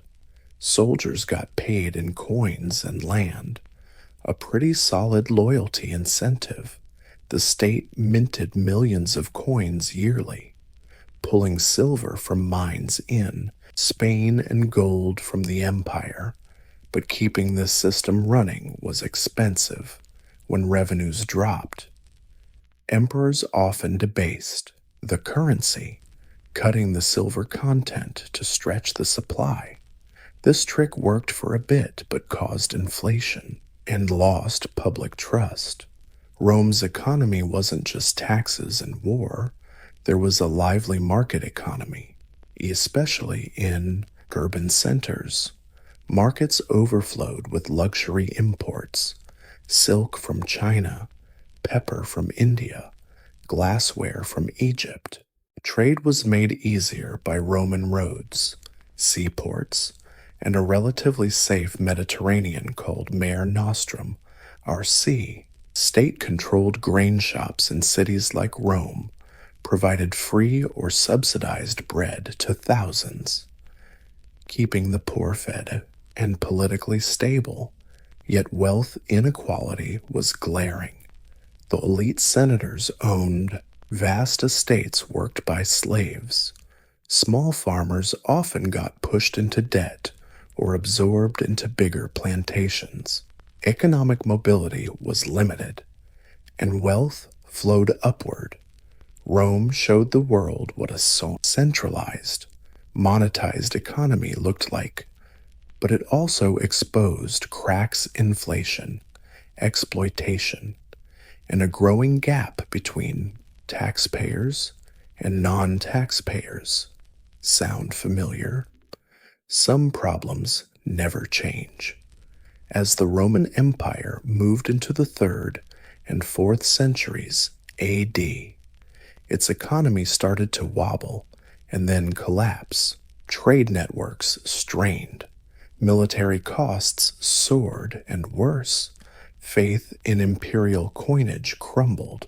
The story of ancient Rome's economy is a cautionary tale about what happens when governments try to fix financial crises by messing with their own money. The early silver denarius, once the backbone of Roman trade, slowly lost value in a desperate bid to pay soldiers and officials. Emperors started debasing coins, diluting the silver with skyrocketing inflation, and, even worse, the collapse of faith in imperial coinage. The story of the ancient Roman economy is basically a warning about what happens when governments try to fix financial crises by messing with their own currency. Early silver denarius coins, once the backbone of Roman trade, slowly lost value in a desperate attempt to pay soldiers and officials. Emperors started debasing coins, diluting the silver content with cheaper metals like copper and lead. A coin that once held real value became a worthless scrap of metal. Trust vanished. Prices soared. And suddenly, inflation wasn't just a fancy word.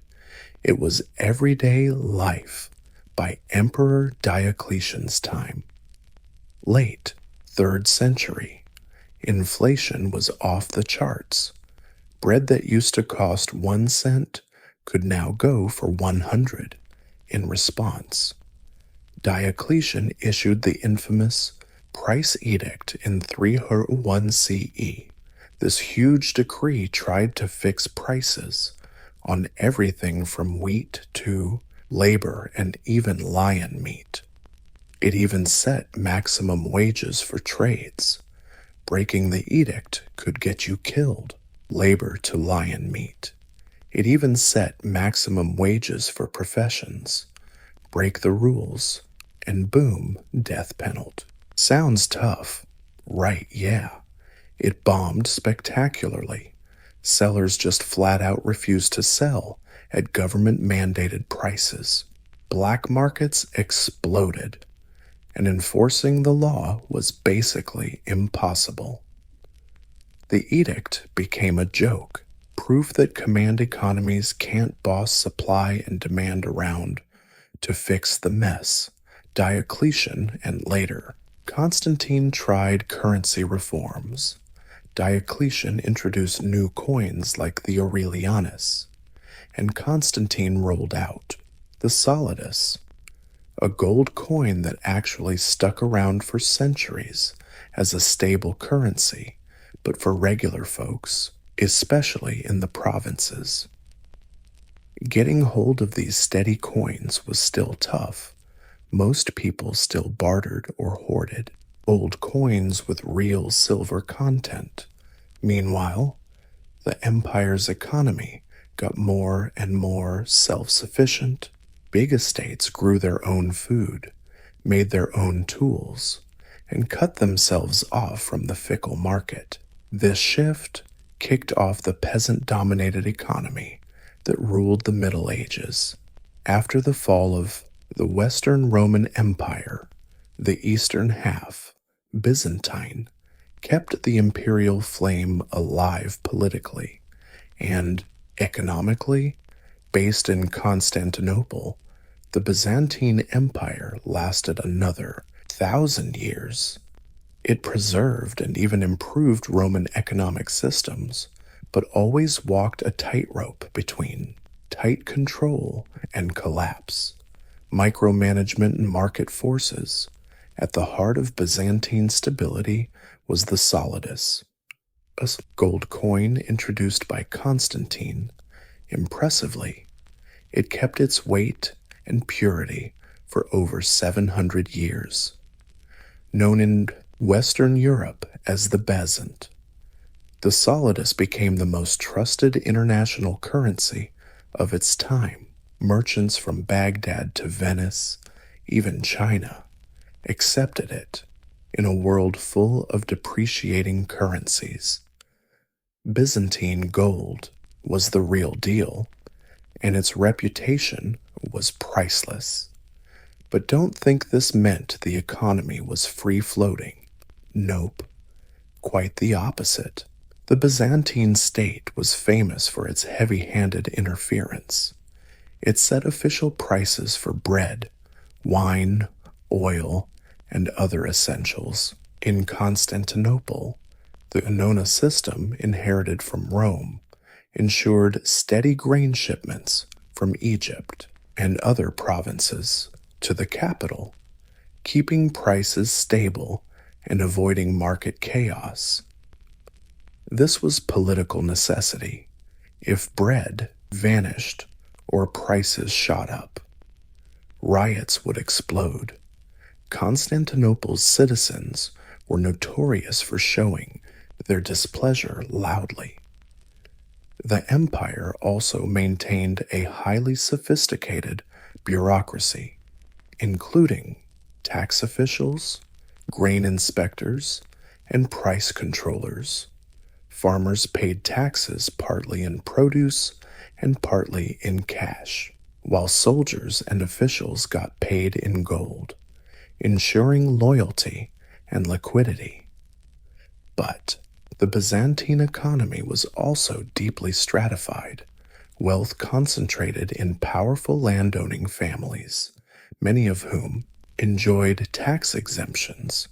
This shrank the tax base and piled the burden on small farmers and peasants. Some emperors, like Basil II, cracked down on noble privileges to protect the treasury. Others, less disciplined, handed out land and exemptions like candy. destabilizing the system long-term. Trade thrived, especially luxury goods like silk, spices, and religious icons. The state even tried to control who could produce and sell certain products. Guilds were tightly regulated. For instance, silk was originally a state monopoly. The empire feared losing control of the land meant losing control of wealth and diplomacy too. Meanwhile, while the Mediterranean world taxed with copper dinars and hoarded solidi, ancient China quietly developed one of the most sophisticated and oldest economic systems in human history. The Chinese economy centered on agriculture, especially rice and millet, and created groundbreaking innovations like standardized coins, bureaucratic taxation, and even the world's first paper money. In early dynasties like Zhou and Qin, land ownership was directly tied to tax obligations. Farmers paid taxes in grain or labor to the state or local lords. But when China unified under the Han Dynasty, the state expanded control over trade, resource extraction, and currency. Taxes were divided into three types: land tax, a share of the harvest; labor tax, days of work for public projects; and taxes paid in goods or cash. This system supported a massive bureaucracy, staffed by educated officials selected through imperial exams, a super early meritocracy. Currency showed up early too. The Ban Liang coin, a round bronze coin with a square hole, was one of the first standardized currencies issued during the Qin dynasty. Not just money, it was a symbol of unity. Later dynasties like the Tang and Song improved the system further, using bronze coins and later iron ones, strung together in hundreds to buy big-ticket items. But innovation didn't stop at metal during the Song dynasty.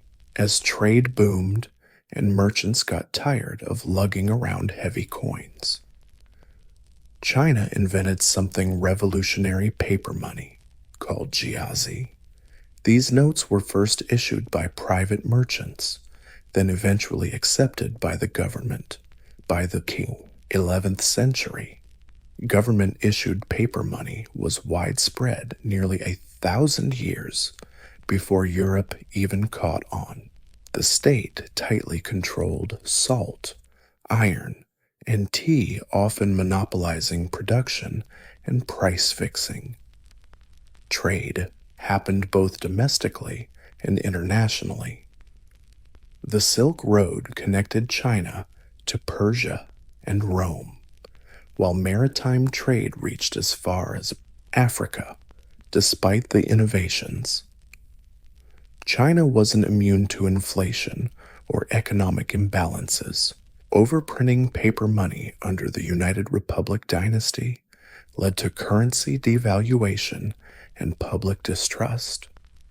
Still, fundamental principles of land tax, administration, and monetary control gave China an economic continuity that the West could only envy.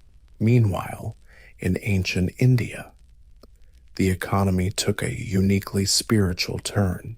While other civilizations showed wealth through kings or emperors, India's riches often flowed through temples.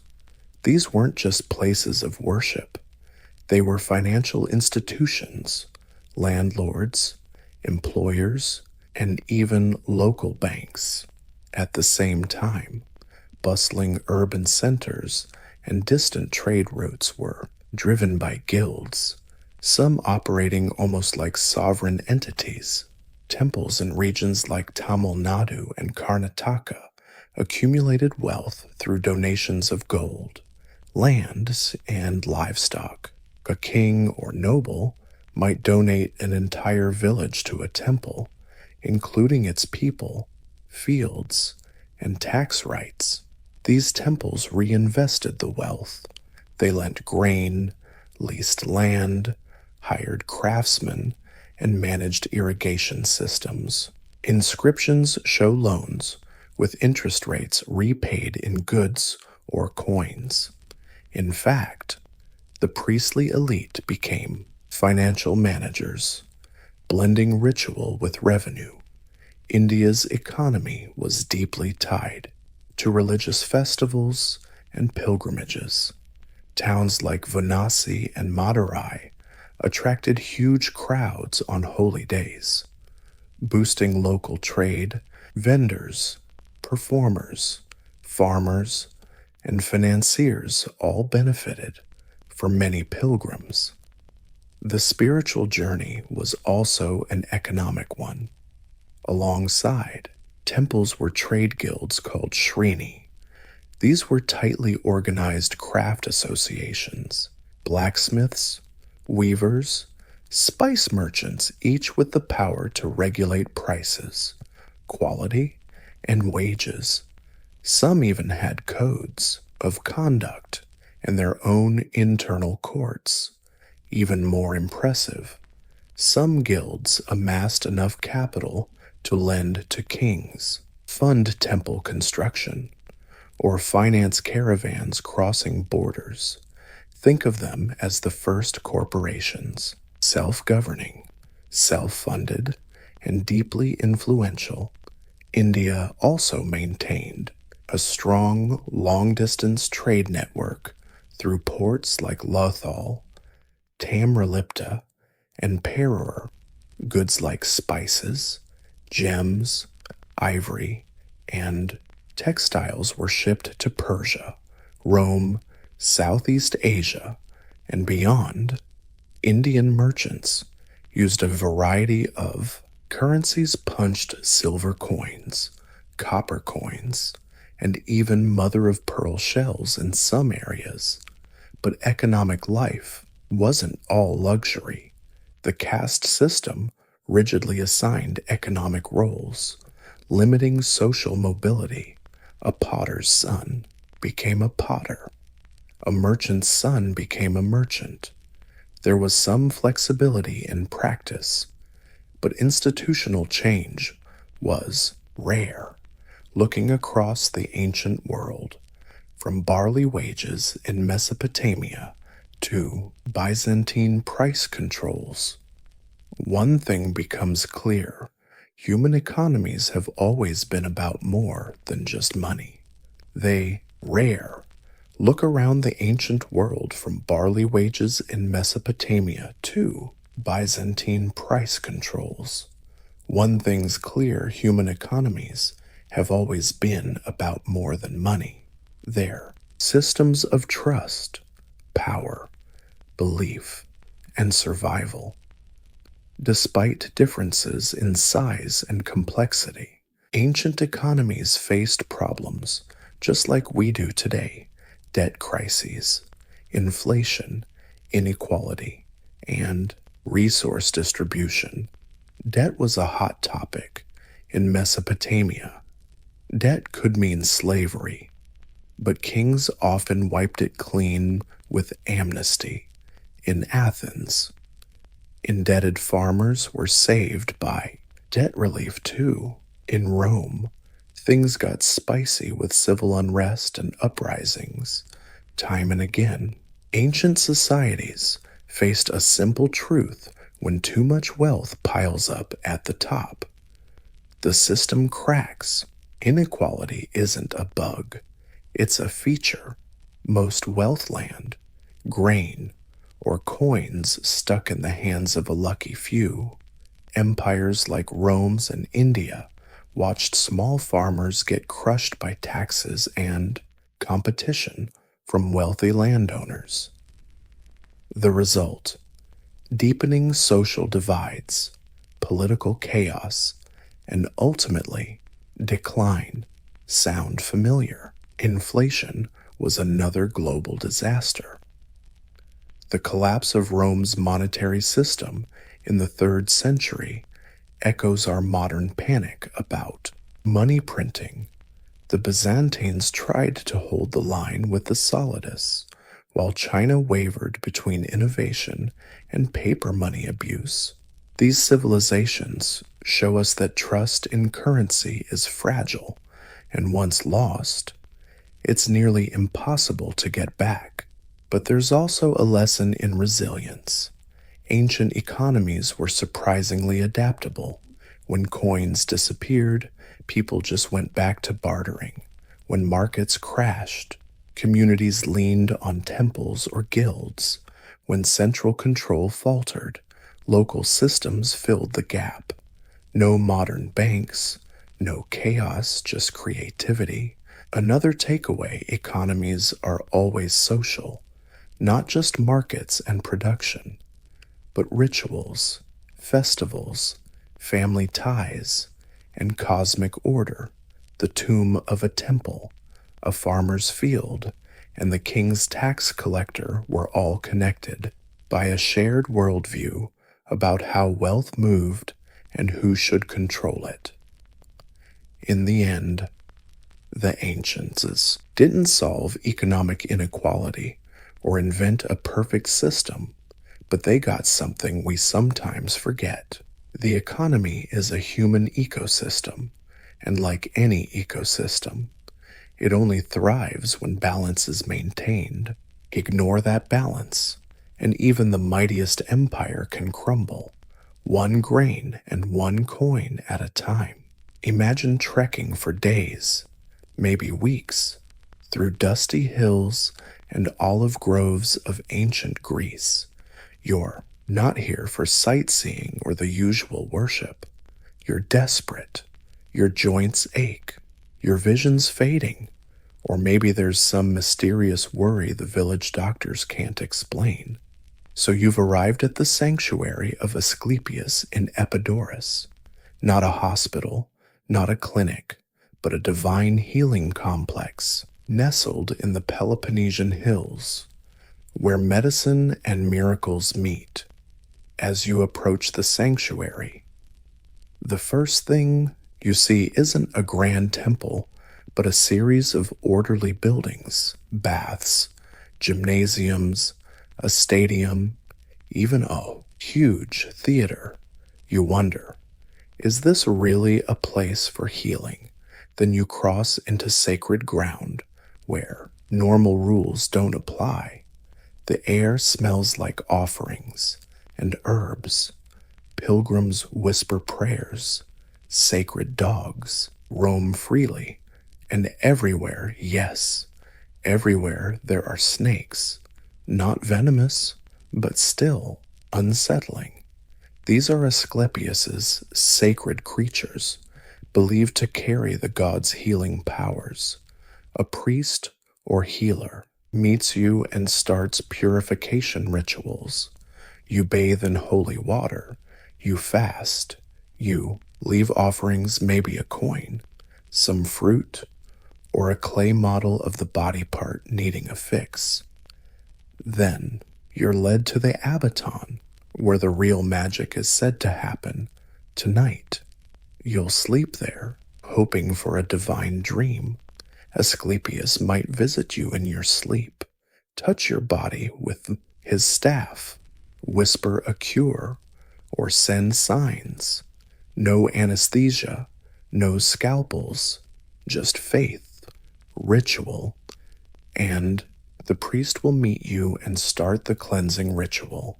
You bathe in holy water, you fast, you leave an offering, maybe a coin, a piece of fruit, or a little clay model of the body part that needs healing. Then you're taken to the Abaton, the spot where the real magic's supposed to happen.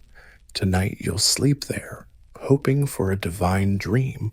Asclepius might visit you in your sleep, touching your body with his staff, whispering healing methods or sending signs. No anesthesia, no scalpel, just faith, ritual, and a deep belief that dreams aren't just illusions. They're sacred messages. For the ancient Greeks, healing wasn't just physical, it was spiritual, psychological, and symbolic too. And Epidaurus was the final stop for anyone not just hunting a cure, but craving a change. This wasn't a place to stay stuck. For many, it was the last glimmer of hope. Others, it was the only spot where medicine met meaning, and sickness found something science couldn't deliver. Before Epidaurus became the ultimate healing hotspot, there was a legend, a divine figure behind the sanctuary, Asclepius. To get the holy place, you gotta get the god. Asclepius wasn't just some Olympic deity obsessed with lightning bolts or war. Nope, he was different. He healed, which made him both revered and a little scary. Legend says Asclepius was the son of Apollo. Yes, that Apollo, the god of music, prophecy, and medicine, and a mortal woman named Coronis. The story didn't start happily. Coronis, while pregnant, cheated, Apollo, furious and feeling betrayed, killed her, but not before snatching the unborn baby from her funeral pyre. That baby was Asclepius, born by divine hands, baptized in fire and fate. From birth, Asclepius had a mission heal. Apollo handed him over to Chiron, the wise centaur, who taught him everything: surgery, herbalism, anatomy, even the mystical arts of dream decoding and charms. But Asclepius didn't stop there. His skills weren't just learned, they were mastered. He got so good he could cure every illness. Some even say he learned to bring the dead back to life. That, my friend, was a problem. The gods don't like balance. Broken. After all, death is Hades' turf, and if humans stopped dying, chaos would reign. Zeus, the cosmic order keeper, zapped Asclepius with a lightning bolt. Just like that. The healer was gone, but he didn't vanish from memory. People mourned, revered, then worshipped him. Over time, Asclepius morphed from legendary doctor to full-blown god, worshipped not out of fear but hope. His symbol, a staff wrapped with a snake, still screams medicine today, and its sanctuaries all over Greece, especially Epidaurus. Folks gathered to beg for his blessings, unlike other gods demanding blood or gold. Asclepius only wanted faith and maybe a tiny terracotta trinket or a whispered prayer under the starry sky. The Greeks found in him not just divine power, but a blueprint for healing compassion, wisdom, and a quirky personality. Epidaurus wasn't just a healing spot.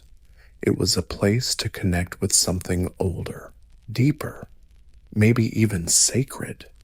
Deep inside Asclepius's sanctuary was a ritual unlike anything in modern medicine: incubation, or enkoimesis in Greek.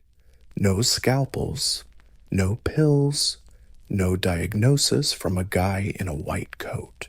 Instead, patients laid down to sleep in the abaton, a sacred bedroom with one purpose: dreaming. Because here, dreams were the prescription, and Asclepius, the divine doc, would visit your bedside while you snoozed. Before entering the abaton, every visitor had to undergo a cleansing ritual, not just for hygiene.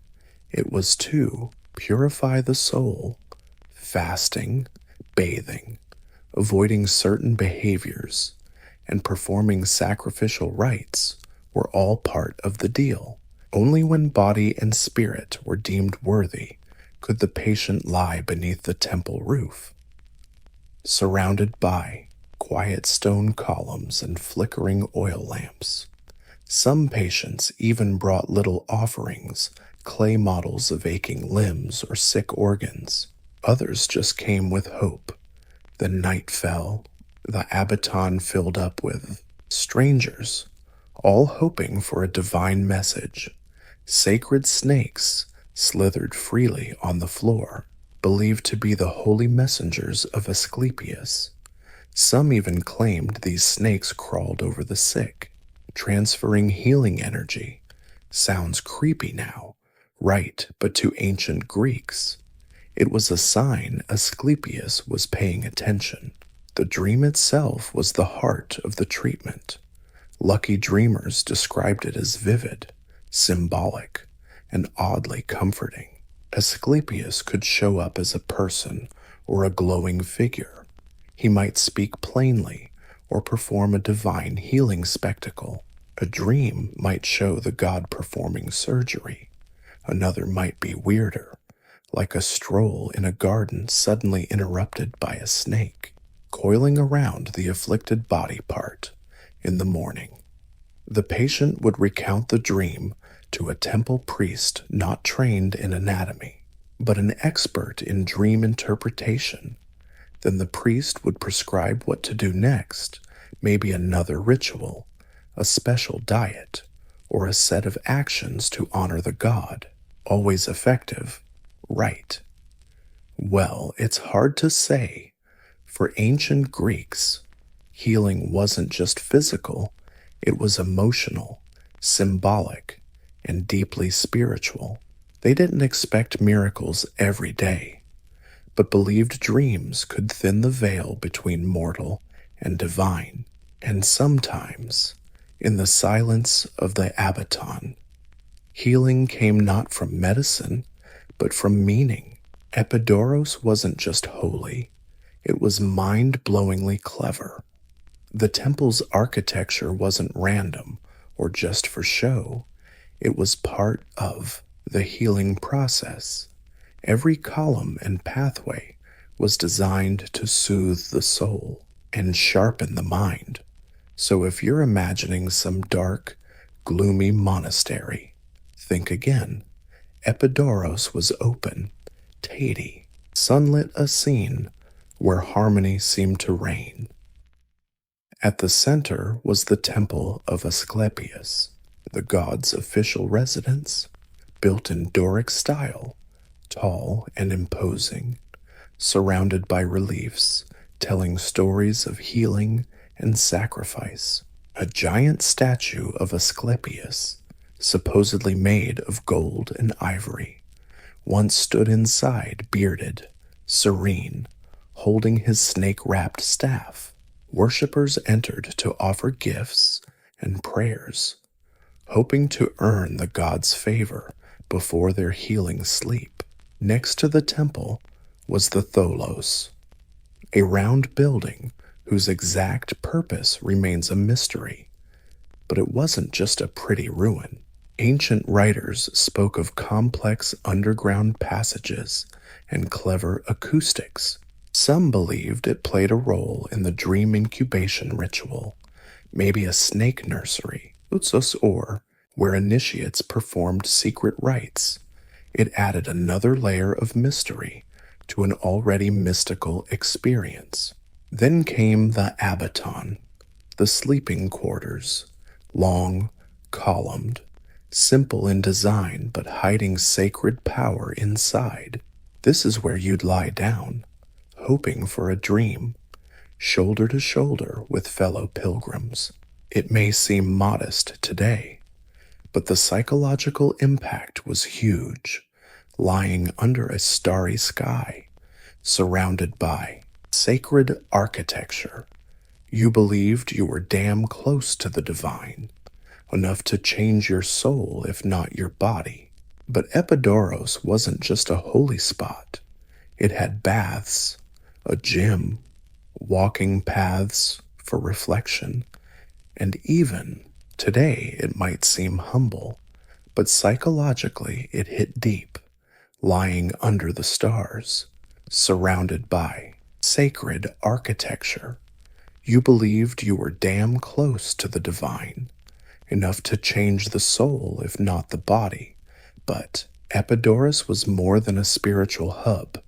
It had baths, gyms, storerooms for walking and pondering, and even the largest theater of its kind, holding over 13,000 people. Why a theater in a healing sanctuary? Because mental stimulation, laughter, and storytelling were part of the cure. The Greeks got that healing wasn't just herbs and prayers.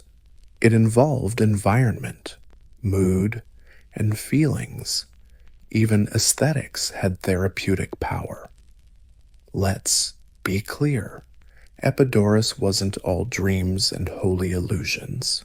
While enkoisis was the main ritual, this sanctuary offered a surprisingly wide range of physical therapies. Some would look oddly familiar in a modern wellness center. The ancients didn't separate the mystical from the practical. They mashed them together into a surprisingly sophisticated healing system ritual, symbolism, and hands-on practice, like therapeutic baths. For example, water was sacred, a purifier not just for the body, but the soul too.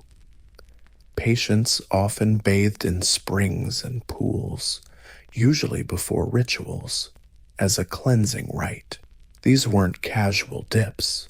They were part of the healing prep phase. The Greeks believed washing the body paved the way for divine influence. It was the first step in resetting yourself. Then came the diet adjustments.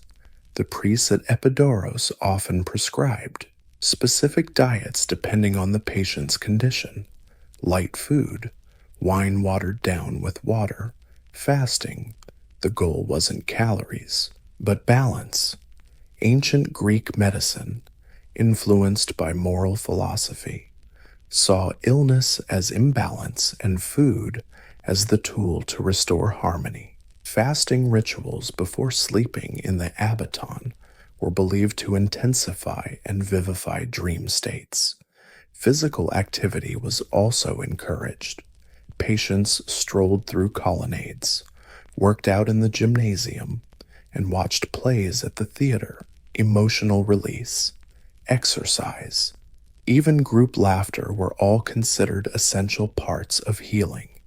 They didn't have a word for mental health, but they got it. Mind matters. And what could be better therapy than a timely Greek tragedy with some hearty laughter thrown in? And yes, there were snakes. Asclepios worshippers considered snakes sacred symbols of renewal, wisdom, and life's cyclical nature. These non-venomous snakes slithered through temples and sleeping chambers. Touching one while you slept was thought to be a healing sign. If a snake approached you in the abaton, the gods were listening. Terrifying, maybe, but to the ancients, it was divine reassurance. Even minor surgeries and wound care were carried out. Primitive by today's standards, sure, but they had tools: honey-based ointments, herbs, and basic antiseptic knowledge, combined with prayers and rituals. These treatments were genuinely holistic in the literal sense. Epidaurus welcomed everyone, unlike some ancient temples where only the elite passed through marble gates. Asclepios's sanctuary was a beacon for all: farmers, merchants, nobles, slaves. Illness didn't discriminate, and apparently, neither did the healing god. This inclusivity made Epidaurus more than just a place of worship. It was a living archive of human suffering and hope. Patients came from all over the Greek world and beyond. Some limped, some were blind, some were carried by friends or family. Others sought help for chronic conditions, mental anguish, infertility, or baffling illnesses that local doctors couldn't crack. If conventional treatments failed, you came here. If you hadn't tried anything yet, you still came, and it wasn't just the sick who showed up. Often entire families made the pilgrimage.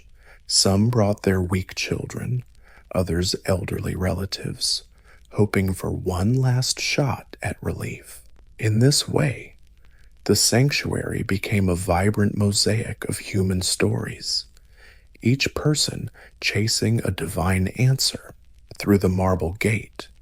The sanctuary of Asclepius was a lighthouse for everyone: farmers, merchants, nobles, slaves, sickness. No discrimination, and it seems the healing god didn't either. That all-inclusive vibe made Epidaurus more than just a place of worship. It became a living archive of human suffering and hope. Patients came from all over the Greek world and beyond. Some hobbled in, some were blind, others were carried by friends or family. Then there were those with chronic illnesses, mental anguish, infertility, or mysterious ailments that local doctors just couldn't crack. If regular treatments failed, you came here. If you hadn't even tried anything yet, you still came. And it's not just the sick who showed up at Epidaurus. Usually, whole families made the pilgrimage together. Some brought along their frail kids. Others escorted elderly relatives, hoping for one last shot at relief. In this way, the sanctuary became a vivid patchwork of human stories. Every single person was chasing a sacred answer. We know about these folks, not just from the ruins, but from the words they left behind. On marble slabs near the Abaton, dozens of testimonials are carved in stone. Think of it as ancient patient case studies. One tale tells of a man with a paralyzed arm who dreamed Asclepius massaged it and woke up healed. Another story is about a blind woman who dreamed the god touched her eyes, and by morning, balm vision restored. Some stories are dramatic, almost theatrical. Others are humble and brief, but they all share the same theme: gratitude. These inscriptions weren't just record-keeping, they were public proof, miracle receipts meant to boost faith and lure future pilgrims. Imagine walking into a sanctuary, scared and sick, then reading the tombstone story of someone just like you who walked out healed. Hope is contagious, after all, but not everyone got cured. For every miracle etched in stone, there were plenty of disappointments left unrecorded. Yet even in failure, patients often felt changed. Maybe that was the power of community, the ritual process, or just the sheer beauty of the place. Maybe people simply saw themselves not as hopeless cases, but as folks worthy of divine attention. Behind the peaceful rituals and marble pillars of Epidaurus was a small army keeping the sacred healing machine running. This wasn't just a bunch of pilgrims hoping for magic. There was structure, an ancient divine healthcare system run by ritual experts who knew how to interpret dreams and feed snakes. Leading this crew were the priests of Asclepios, sometimes called therapeutai, literally attendants or servants of the god, not priests as we think of them today. They cared for both the temple and the patients, part spiritual guides, part shrink, part ritual technicians. They were trained in precise ceremonies and dream interpretation, the very heart of the sanctuary. When patients woke from their healing sleep, these priests were the ones who listened. Their dreams were translated into sacred symbols and turned into doable action steps, but it wasn't all divine whispers. The sanctuary also employed doctors influenced by practical and traditional medicine. Some were probably hybrids, trained in both hands-on medicine and sacred rites. They recommended diets, ointments, massages, and even minor surgeries. These healers knew that while divine power helped, you couldn't skip the practical stuff. Then came the dream interpreters, specialist priests, with the sole job of decoding mysterious night messages from Asclepius. If you dreamed of snakes coiling around your neck, or a god performing surgery with a golden sword, they'd figure out what it meant, maybe a behavior change, a new offering, or a ritual that needed repeating. Their interpretations could be soothing or scary, but always carried weight. Support staff played a key role too. Temple caretakers cleaned bedrooms, managed sacred animals, maintained the grounds, and guided newcomers through the process. Musicians provided soothing tunes, especially during ceremonies. Even the scribes were essential. They carved miracle testimonials into stone, recording Asclepius's divine healings one by one. These folks weren't just clerks. They were guardians of faith, carefully balancing hope and expectation at Epidaurus. Healing wasn't just from the gods.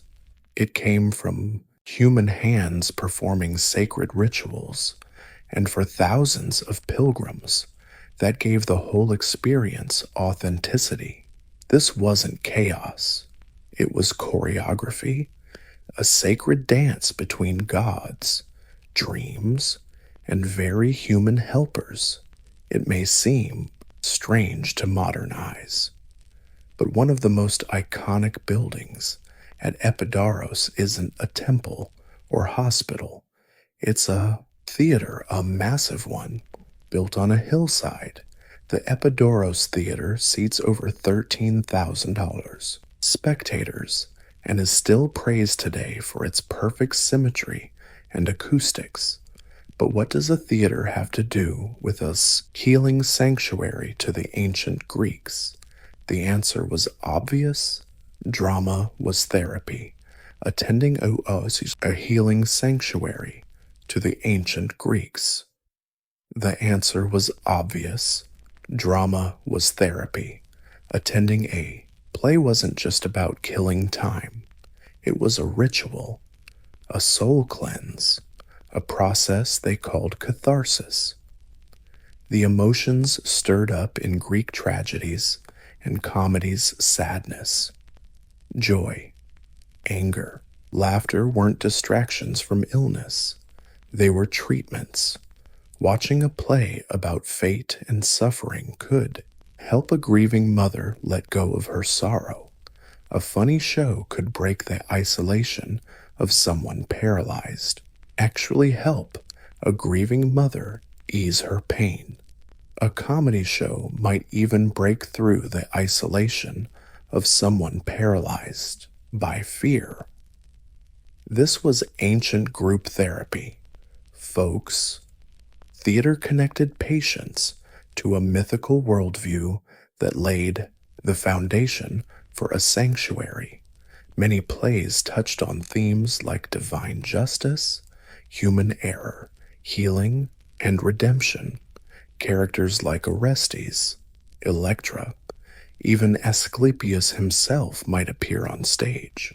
Their stories weren't just entertainment, they showed the audience that even gods and heroes struggled with pain, loss, and rebirth. But wait, there's more. Theater had a social job too. Pilgrims from all over the Mediterranean, each with their own dialects, traditions, and gods, sat side by side, laughing and crying together. That shared emotional ride broke down barriers. Suddenly, you weren't just a stranger battling this illness. You were part of a healing community. Scholars believe performances at Epidaurus were carefully timed to line up with major religious festivals, honoring Asclepius, following sacrifices, rituals, and dream incubations. Patients could go back to the clinic and reflect on what they'd been through. It was the final act of a multi-day healing journey involving body, mind, and now emotions. Walking through the ruins of Epidaurus today, it's hard not to feel history's heavy silence. Columns may be broken, statues weathered, but the spirit of the sanctuary still lingers, and it stands for something modern society is just starting to remember. Healing isn't just a prescription, it's a experience.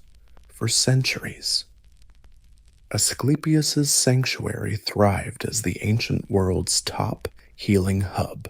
Other Asclepions popped up in places like Kos and Pergamon, but Epidaurus was the heart. Even the practical Romans respected its power. This sanctuary stayed active until Christianity showed up, shutting down or repurposing pagan temples. The sacred snakes disappeared.